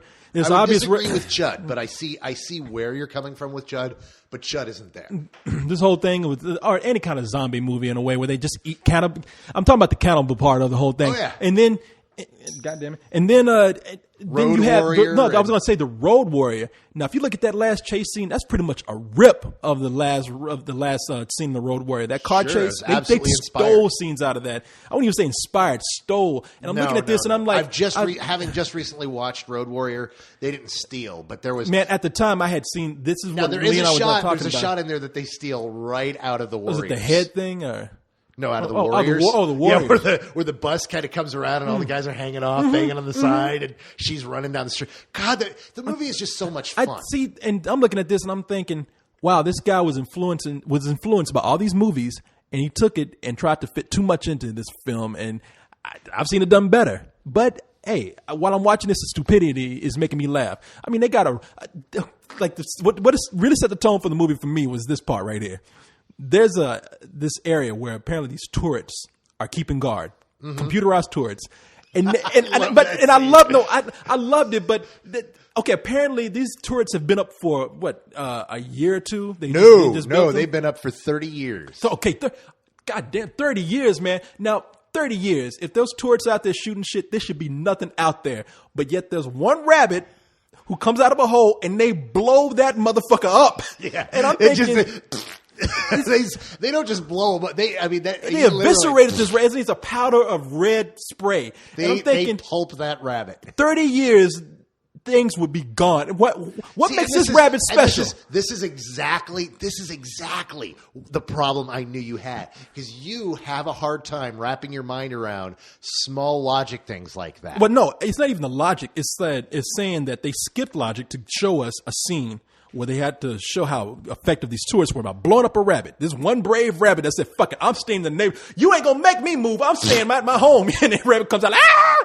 But I think they could, if they want to show how these tourists could rip somebody apart, they could have done it in a better way, because that's all the rabbit was there for. I wouldn't ask for logic if it was out there, but they said, we're going to frame this one rabbit so we can just have it there to blow up. Yeah. And I'm thinking but that was so 80s. The thing is that was such a product of the 80s, and that was so something that you would have seen in 1984. That's what I appreciate about it. This is such a throwback to that era. And I think the real problem is that Neil Marshall, I think his last name is Marshall. No, yeah, I think so too. Neil, Neil Armstrong. He was afraid to use the word Grindhouse because Grindhouse had bombed. But that's what this was. This was his Grindhouse. He didn't add in the nicks and cuts, and he didn't make it all gimmicky. And he actually tried to make a good movie from that era. But this is a movie that is all about taking you back to the 80s and those movies when you were a kid. Maybe I had a little bit too much insight too. I followed that video log when they were making it, because unlike you didn't like The Descent. No, I hated I love The Descent. And so I'm watching this guy's video blogs as they're making Doomsday, because it sounds great. They're going into a city to find this cure, and by the way, I love when people were like choking up and shit off of this virus. People get all nasty. You have a zombie film fetish. You love. I love zombies. I do. Everybody knows that. I love zombie movies, but I'd love the whole thing of going to a deserted city and having to get in and come out. That's why I love Escape from New York. Oh yeah, no, Escape from New York is far superior. In fact, all of the films. There's not a single film that I say, you know what, he improved on. Oh yeah, no, I know that. I'm just saying I followed this video blog and I'm thinking this is going to be a cool movie, and he's so excited about it. He's given his testament of what they're shooting that day, how his wife is in some scenes, and he's just excited about this movie. And never once does he sound like, oh yeah, I'm doing this as a joke, or I'm doing this as an homage. He's saying we're making this kick-ass action movie, and then I see it, and I'm like, not so kick-ass. Funny, yeah, but not so kick-ass. Yeah, he was not. No, and I found it kick-ass, but not kick-ass in the. I found it in a kick-ass genre fun sort of way, not in a, oh my God, that's a Quentin Tarantino badass fucking movie. It's no Pulp Fiction. It's no, I mean, even Escape from New York had its tongue firmly in its cheek. I mean, it's the thing is Escape from New York is part satire. It is, and Escape from New York you see where he went too far in Escape from L.A. because Escape from L.A. just didn't work. I tell you, man, let me say, and it's kind of off subject here, but I'm not a big fan of, and if it's done well, I'm fine with it. That's probably the wrong way of putting it, but I'm gonna say it that way anyway. I think I've seen so many directors come up with that saying, I was influenced by these movies, and therefore I'm going to regurgitate what I've seen, because these movies that they were influenced by, they were original films. They were doing original shit, as bad as they might have been. They were inspired from something. I like it when a director comes up and is creating new things. Certain directors have created a career by just pretty much creating movies from their influences, and I'm saying that's fine. I mean, if that's you. You can't pin that on Neil. This is that film that he decided to do that. Well, I don't even know if he wanted to do that. Look, his previous two films aren't anything like that. His previous two films are very original and are something, where he was striking out and trying to do Dog Soldiers and The Descent. And while I hate The Descent, I see why The Descent is effective. I just fucking hate the characters. I love The Descent, man. Hate it. God, do I hate that film. I still have it on DVD. I keep meaning to take it in and sell it. I mean, you told me how bad it was. Maybe because you said that you hated it as a bad movie. I saw it and I was like, wow, I really love this movie. Now, you saw it with the American ending. I saw it with the British ending. I saw both. Well, you saw the other ending on YouTube. You went back and no, I actually. I remember when you told us about that. You're like, oh yeah, I said the last 10 minutes of the original cut are on YouTube. No. I didn't say that at all. Because I didn't see it on YouTube. I had the movie on my computer and watched it that way, and then I went to see it at the theater afterwards. And I saw Hey man, I gave my money to the movie though. I watched it on a rip of it on my computer. Yeah, and then I went and then I took somebody to see it at the theater, and I saw both versions, and I don't regret paying money to go see it at the theater even after seeing it for free. And look, if they had made Doomsday about a crew that went in to save rabbits from being blown up, then I think I would have loved it a lot more. Because that was one of my favorite. See, and parts that's of the thing is you're hung up on the silly little things that they threw in there. Make a silly ass movie. Make a movie about rabbits going in to save other rabbits being blown up. Bitching about, I don't get the whole Excalibur thing, and that was just. I get it. It just didn't make sense. These motherfuckers are hanging out. It's the apocalypse, and they robbed a costume shop. Everybody's walking around in robes and armor and shit. And I'm like, come on, man. I mean, and it totally makes sense in the context of the movie, where you have this religious zealot, this guy who's convinced them that they were chosen to live, a pure lifestyle and to throw off the yoke of modern day, and they've got all this stuff that they can make by hand, and yet they didn't take down the gift shop sign, which is just so fucking awesome. I just didn't think that was possible. And hey, you know what? And see, that's what I'm talking about. You could not wrap your mind around. I mean, look, if my intelligence, my logic keeps me from wrapping myself around a movie, God bless me. I mean, not God bless you. Yes, I mean, what I'm talking. It's like this. That's a flaw for me to use my logic for a movie. I mean, come on. Well, no. The flaw is that you get hung up on those logical things and you can't enjoy the movie for what it is, despite that. It's like getting your sweater snagged on a fence, and then you can't go. Let me put it this way: if logic came into play that much for a movie for me, I wouldn't love The Dark Knight, because that movie is fucking out of space. No, that movie is not out of space. That movie doesn't have logic. A man running around in clown makeup, putting bombs everywhere without the police being able to catch him. Everybody in the movie thinks he's fucking insane for doing it. But the thing is, no, that's not. No, logic would tell you that you cannot do that. No. A well-made movie makes you look past those leaps of logic, and you buy it for that world, that universe. Whatever happens in that movie is made believable.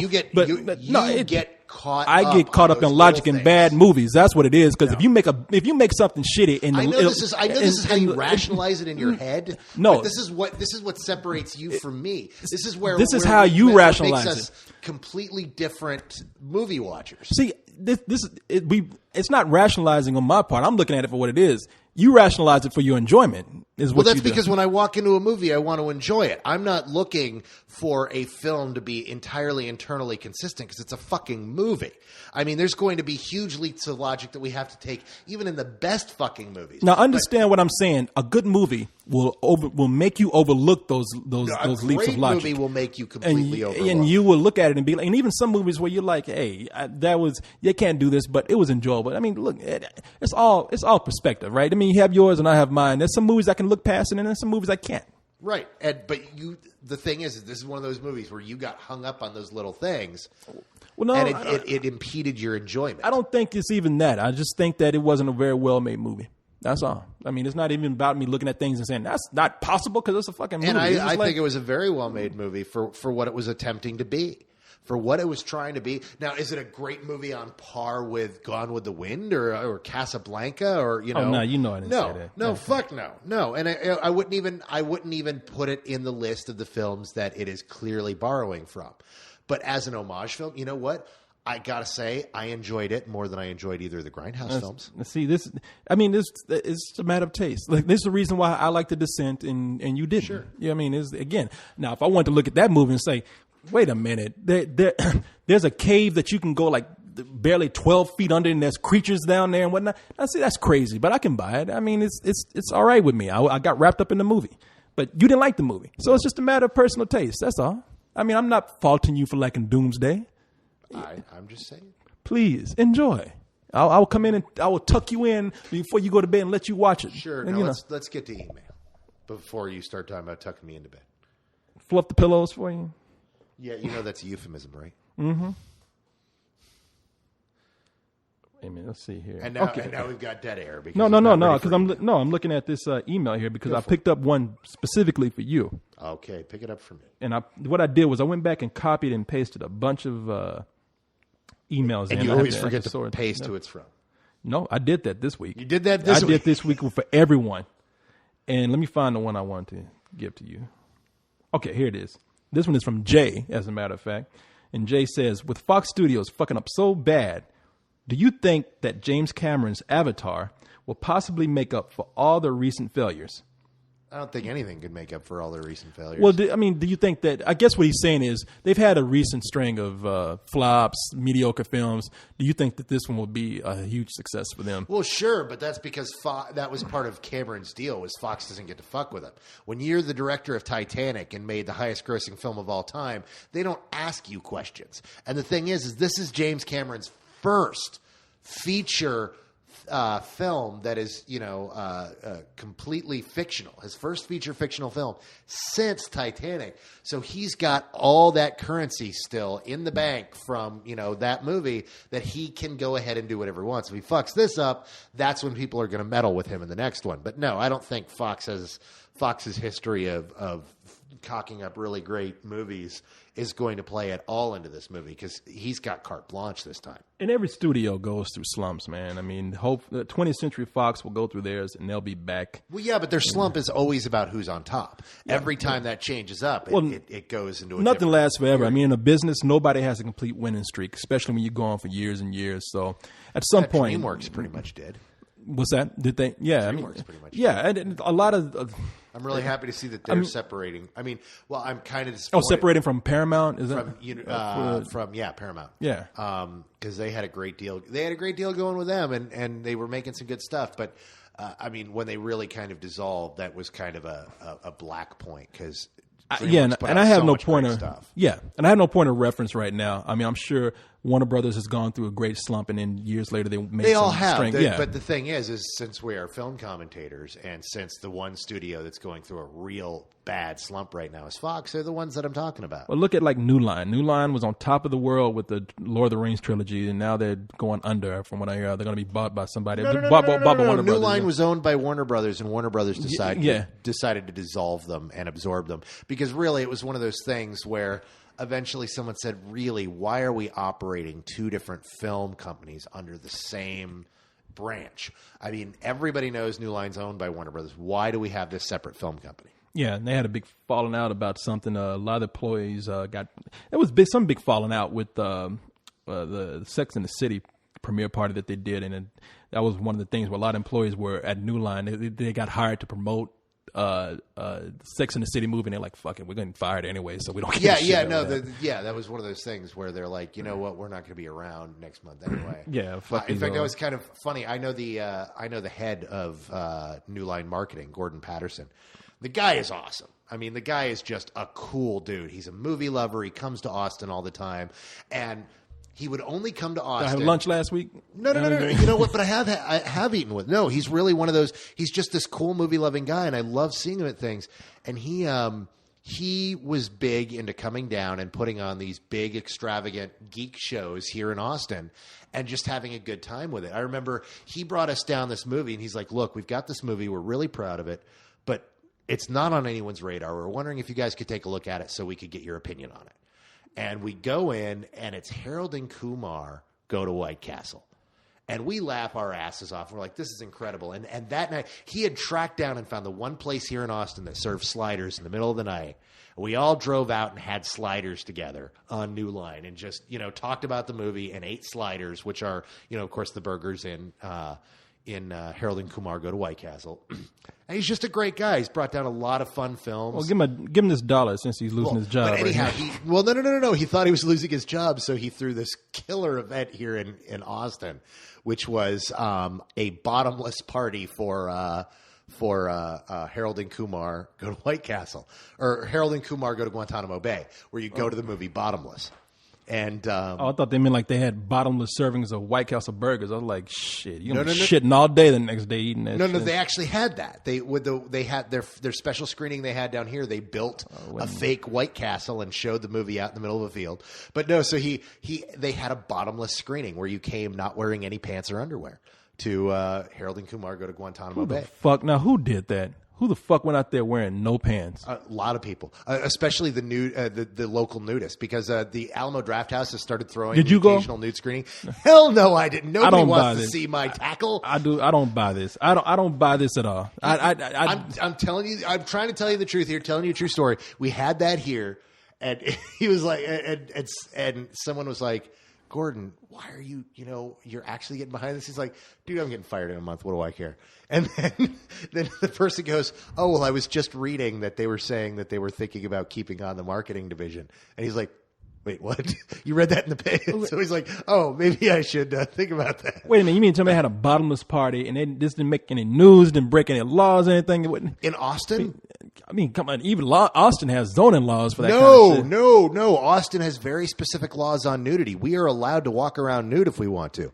That's what happened with the Mardi Gras shit a few years back, where the cops came out and said, you know what, we're going to arrest people for flashing because it caused problems last year when our cops got out of control and started beating people. And then a bunch of women showed up topless and said, arrest us. Right here in the laws, it says we are allowed to be, naked within the Austin city limits, and you can't arrest people for something that's normally legal. Well, let me ask you something. Can I go to 7-Eleven naked right down the street then? Yeah. They can deny you entry, and because of various health violations, they can actually keep you out if they want to. Well, what if I decide to just walk down the street tomorrow? Legally, you're allowed to. They can't arrest you. Well, if I want to go just pump some gas and have my asshole hanging out and everything. Legally here in Austin, you're allowed to do that. I'm doing that tomorrow then. Shit, nobody wants to see your ass except maybe gay men. Hey, I'd do it down by Rain on 4th, dude. Hey, you'd be very popular. That's somebody. Gay men are people too. It's raining, Corey. I'll take a compliment raining. Where I can get it. That's right. You'll take whatever ass you can get. Exactly. I'm gonna walk. No, but they apparently did a bottomless screening. Tomorrow, I'm going.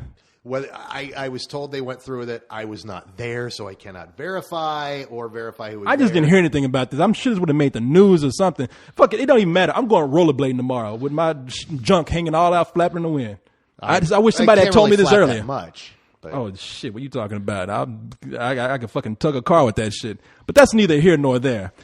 Have you not ever been to Hippie Hollow? Thing is, I don't want to go to Hippie Hollow. Do you know what Hippie Hollow is? Yeah, everybody knows what Hippie Hollow is. No, you say everybody. The people who are listening don't know what Hippie Hollow is. You tell them. I know what Hippie Hollow is. That's the nudist. That's the nudist. Not colony, but the nudist camp here. The nudist nude beach park. Yeah. We actually have a nude beach here in Austin. Austin, hardest drinking city in America, by the way. You know what? I tell you, that we were just named the hardest drinking city in America, and one of my friends go, "Did you know that? Do you realize we're the hardest drinking city?" I saw it in the news. And I was like.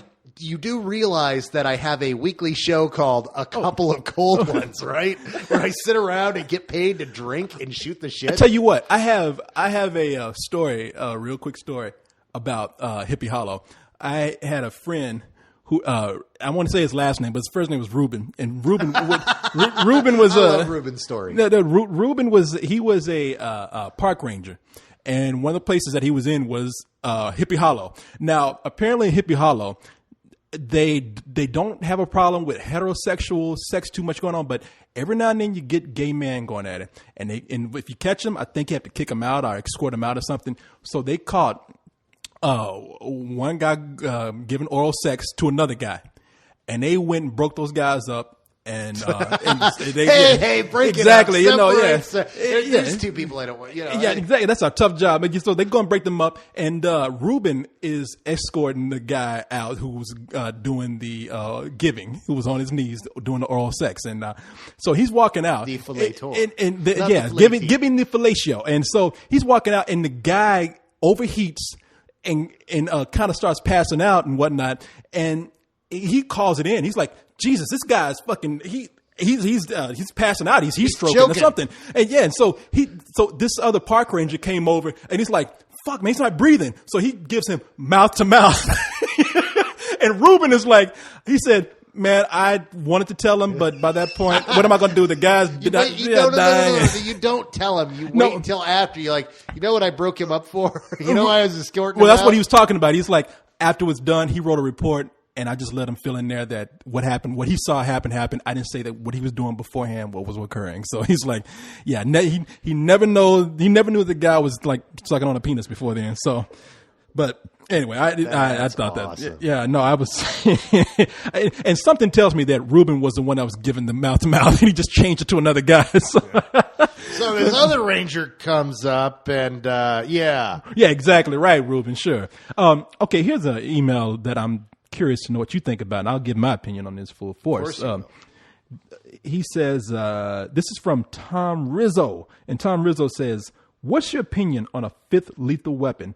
There have been rumors buzzing around that the entire cast, as well as golden oldie Richard Donner, is returning. After that last Lethal Weapon movie, which I thought was horrible, I would rather not see another one, but who knows? They can do anything and make it good if they do it right. If they do it right, fine. I'm not going to stop them from doing it if they decide to, no. So if it's out there and it's great, fine. But would I like to see one done again? No.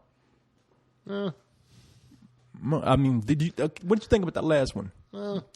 I thought that last movie was horrible. No, the last one was bad, and really the problem was Jet Li. They didn't use him. No. The problem was Jet Li. The problem was the character that Jet Li played and the character of Uncle Benny was the same character in the script, but they brought Jet Li over and he couldn't speak any English at the time. And so they're like, he's like, I'm not going to do these lines in English. And so they went and wrote in the character of Uncle Benny and had these two separate characters because they really wanted to use Jet Li because, well, Jet Li is fucking awesome. And everybody knows that now. Hell, I remember the first time I saw the trailer. I was in a theater. I saw the trailer for Lethal Weapon 4, and it's like Mel Gibson, Danny Glover, Rene Russo, Chris Rock, and Jet Li. And I go, hell yeah, Jet Li. And then some redneck from the front goes, who the hell is Jet Li? I was like, you'll find out soon enough, asshole. And sure enough, now we say Jet Li, and everyone's like, oh. And I know that redneck's like, dude, I love the Jet Li. That guy's awesome. But no, dude, you know what this is all about? This is all about Rambo.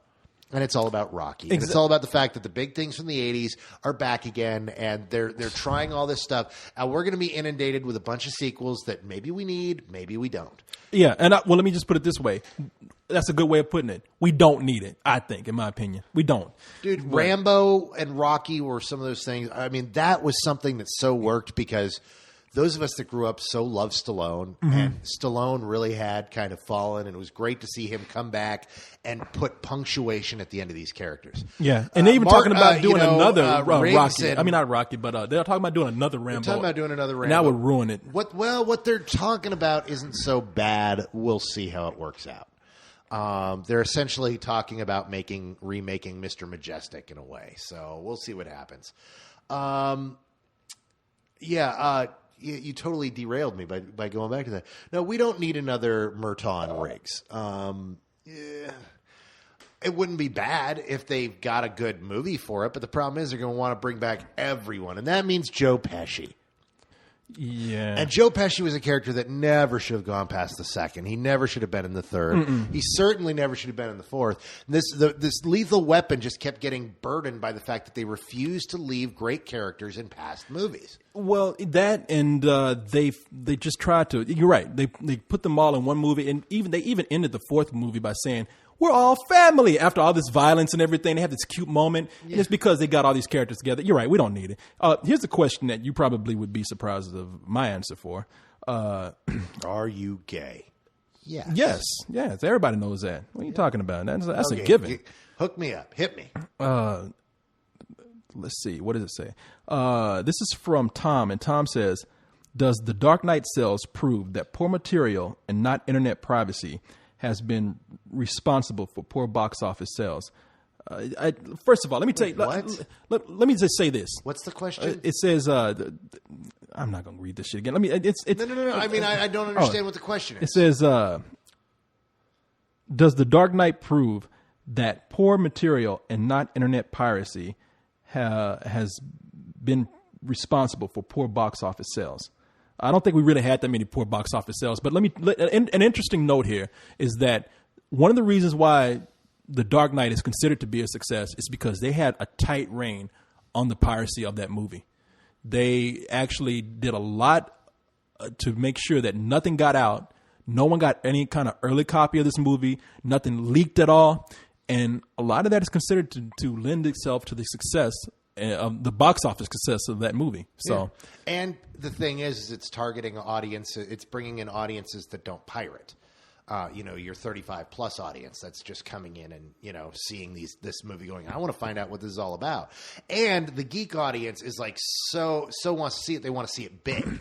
It's an event movie. Does this prove? No, it doesn't prove shit.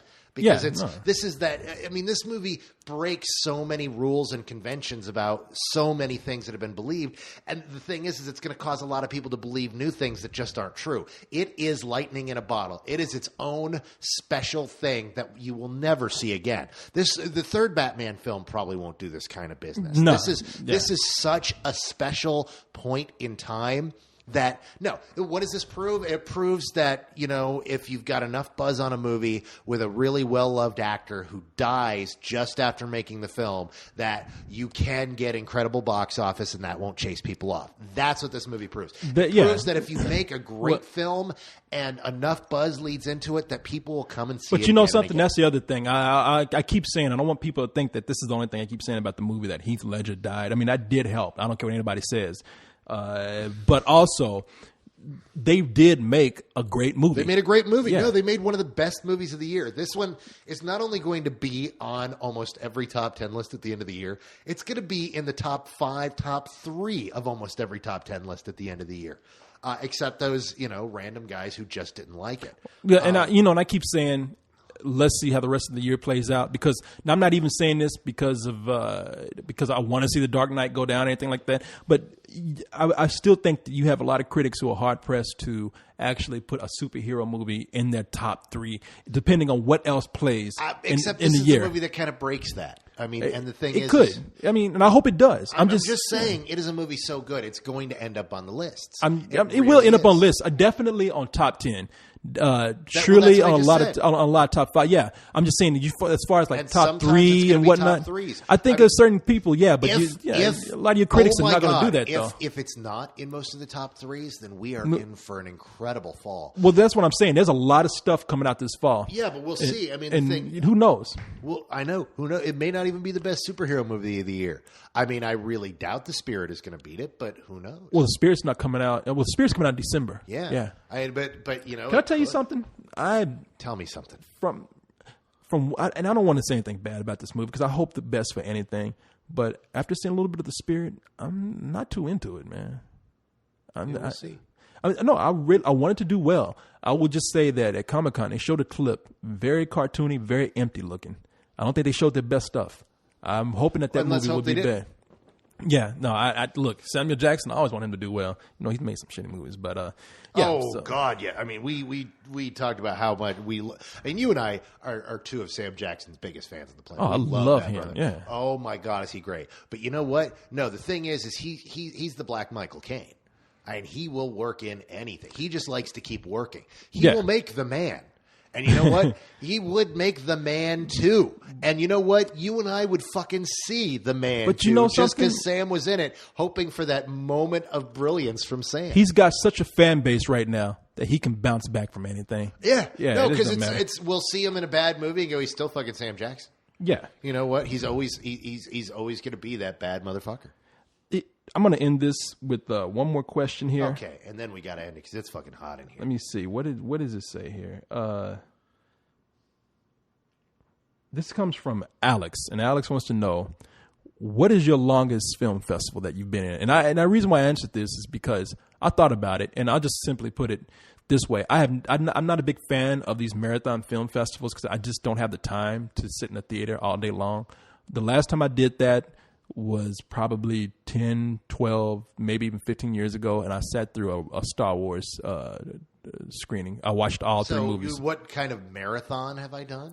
What he asked you, what's the longest film series that you've watched? I guess that can be applied to what kind of marathon. I know you've done Butt-Numb-a-thon, where that's 24 hours. I do Butt-Numb-a-thon. Well, it's targeted 24 hours. The longest year we got up to 27 hours. We got out of there at like almost 3 in the afternoon. I've done 27 hours straight in a theater. The longest series of films sitting, I did Trilogy Tuesday, which is about 12 hours. That was kind of neat because I was sitting next to Richard Garriott. The one who makes the Ultimate Games? Yeah, Lord British. Yeah, I ended up sitting next to Lord British. Fucking around fucking cape and shit. Sitting next to him watching Trilogy Tuesday, watching all 3 Lord of the Rings movies back to back to back. The first 2 were the extended editions, and then the final one was the opening day of Return of the King. And that wasn't even the first time I saw Return of the King. It was such an awesome day. I mean, I did that. So, that was like 12, 13 hours, and that was exhausting. See, really, I can't do that shit. I myself, I cannot sit in a chair. It's rough for me to sit down and watch a movie that's 3 hours long, and I can do it, but I just can't. I'm not a big fan of that. I can't do. I have so much stuff to do. Yeah. No, I'm a huge movie buff, but I'm working. I mean, I got stuff to do. I cannot do this whole thing of sitting around. Okay, well, that's your opinion, not mine. I'm not a dumbass sitting in the fucking theater all day long when I got a life outside of it to do things. I got drinking and ass to get. I don't need to be watching I got a fucking paycheck to get. I ain't got time to sit up here and watch movies. That's why I do this for a living, my man. No. Also, I do Fantastic Fest every year, and Fantastic Fest is really that's the most exhausting part of the year. It's also my favorite week of the year. It's where it's 8 straight days, and movies start anywhere between noon and 2 o'clock and run till 2 in the morning. See, I think that if you have that kind of lifestyle where you can do that, I have nothing against that. I mean, I just don't. I mean, I would like to go and see movies. And if I did, if I had the time to afford to go see movies and do nothing else all day, I'd be fine. But my lifestyle doesn't do that. So I don't do film series that much. There's a lot of people that do. And you're right. We got stuff here, the South by Southwest Film Festival. We got Fantastic Fest. And I'm really curious to see what happens with South by Southwest next year. Why? Because Matt Dentler left. Oh, that's right. Matt Dentler got a job up with John Sloss's company. And for those of you that don't know, Matt Dentler was a staple here on the scene for the longest time. Great guy. Yeah, he was a program director for South by Southwest. He worked himself up to be the head of the and South by Southwest is a big film festival here in town. It's the biggest one we have. And it's considered one of the top 5 festivals in the United States now, due in large part to Matt Dentler because he the South by Southwest Film Festival didn't have an identity, and he built up the identity. He said, look, nobody really focuses on documentaries and nobody focuses on genre. So, he created this film festival where you could bring horror films and the best documentaries in the country. This is, if it doesn't premiere at Sundance, it premieres at South by Southwest, and next year's going to be the first Dentler-less South by. And I'm really, it's going to be sad because Dentler's just such a great, awesome guy. Yeah, and, actually, when I was going to New York one time, he was on a plane, the same plane with me. I didn't say anything to him. I mean, I just say hi to him out in public, but I guess he's working there now. And, he works. He got a job up in New York. Yeah, so it's he's apparently still working on Fantastic Fest, which is great because dude, Fantastic Fest just rocks. And this year is going to be no exception. In fact, I was just talking to Cyrus and Jamie this week about us covering it. It's going to be if you live in Austin and you don't go to Fantastic Fest, you really need to look into it. It's 8 straight days of genre films and nothing but genre films, and it's fantasy, science fiction, horror, thrillers. We're going to have a bunch of huge premieres this year. It's the biggest year yet. In the past, we've premiered, small things like Persepolis and Pan's Labyrinth and Apocalypto. Well, it's a fairly new festival, and they take, every year it keeps getting more popular and popular. Bigger and bigger, and we get bigger and bigger things, and it's so much fun, and it's just 8 days of awesome. Yeah, and I go to a few of the films because the marketing companies, they say, go see this movie. So I see about half of the films that show there. No, you don't. Well, okay, when I say half, I'm exaggerating. I tell you what, on average, I see about 5 or 6 movies that they've sent me to, and that's even. And there's about this year there should be probably 50 to 60 films. Yeah, playing. See, I can't. There's no fucking way I can. And I try every year. Last year was the first year I did not see all but one. Every year I see all but one film. Last year I saw all but 5 or 6 films. Shit, it's like I said, it's my busiest part of the year, but I love it so much because it's nonstop genre film from around the world. If you live in Austin and you love film and you love genre films, you need to go get yourself passes for Fantastic Fest. As a matter of fact, I don't even go to movies unless I have to now because it's just my time is interrupted by going. It was hard for me to go see The Dark Knight last night. I mean, it was pretty much me having to get out the house. And I said, you know what? I want to see Dark Knight one more time, and I have to get back home. And I was like, and then even when I left, I was like, fuck, man, I just spent more time in a theater. I can't believe this. In my time off, I spent some time in a theater. So, I mean, I hope one day to get into that mode where I get enough help and I get enough time off and I get a life back to where I can actually do that and look forward to going to see movies instead of right now where it's like today going to see Clone Wars. It was like, fuck, man, I could be sleeping right now. Yeah, but that was Clone Wars. Yeah, that's true. Oh, God, was that? Oh, wait, hold on, because I haven't said it. It was ass-tastic. And see, I'm not going to say anything. You know what? The reason I say that is I went and Brian Brushwood. Yeah. And Brian called me up this week, and he wanted to do a web show. And invited me over to be a co-host on his web show, which did not go well. I mean, we were expecting it not to go well as a test. Brian Brushwood is a magician friend of ours. He's a professional magician. Blows fire at his ass, all kind of stuff. And he will be headlining at Universal Studios Florida this Halloween. Yeah. He'll be doing that for several months. And so he wanted to do a web show and wanted me to come out because he's like, I need a friend who feels comfortable on the mic and to be that wasn't me this week. And so we did that, and a bunch of the Spilios followed over and came, and that was so great to see them in the chat room.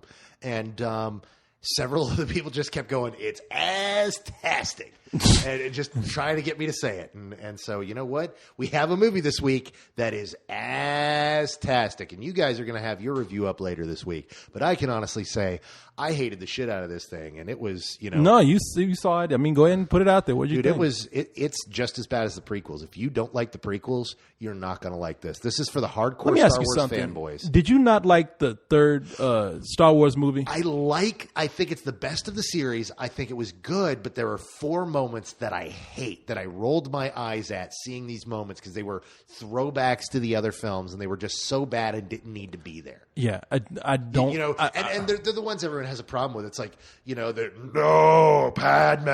And the Wookiee scene. And then, thank you, Duncan. And thank you, Chewbacca, get it? Man. Chewbacca. And then, of course, my favorite scene where the robot comes out and goes, "We have no medical explanation for it. She simply lost her will to live." Well, this is worse than that. Oh my God, is this bad?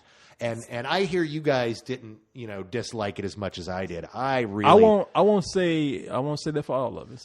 It was some old bullshit. It bored the piss out of me. I'm not going to watch the show on TV as a result, unless I find out that in episode 4 they kill the shit out of that 14-year-old tween girl that they've got on there, who's just the dumbest character and is in every goddamn scene. God, do I hate that girl. But yeah, no, this movie was total ass. So. All right, I just want you to get that out there. It's out there. I fucking hated that movie. God, I hated Clone Wars. And we'll have ours out next week. I'll save mine for that. But man. All right. I think it's been it's fucking long and it's hot as shit in here. It's almost a 2-hour episode, man. Oh my God. Okay, I've got to leave. I got to work. All right. Good night, everybody. All right. See you.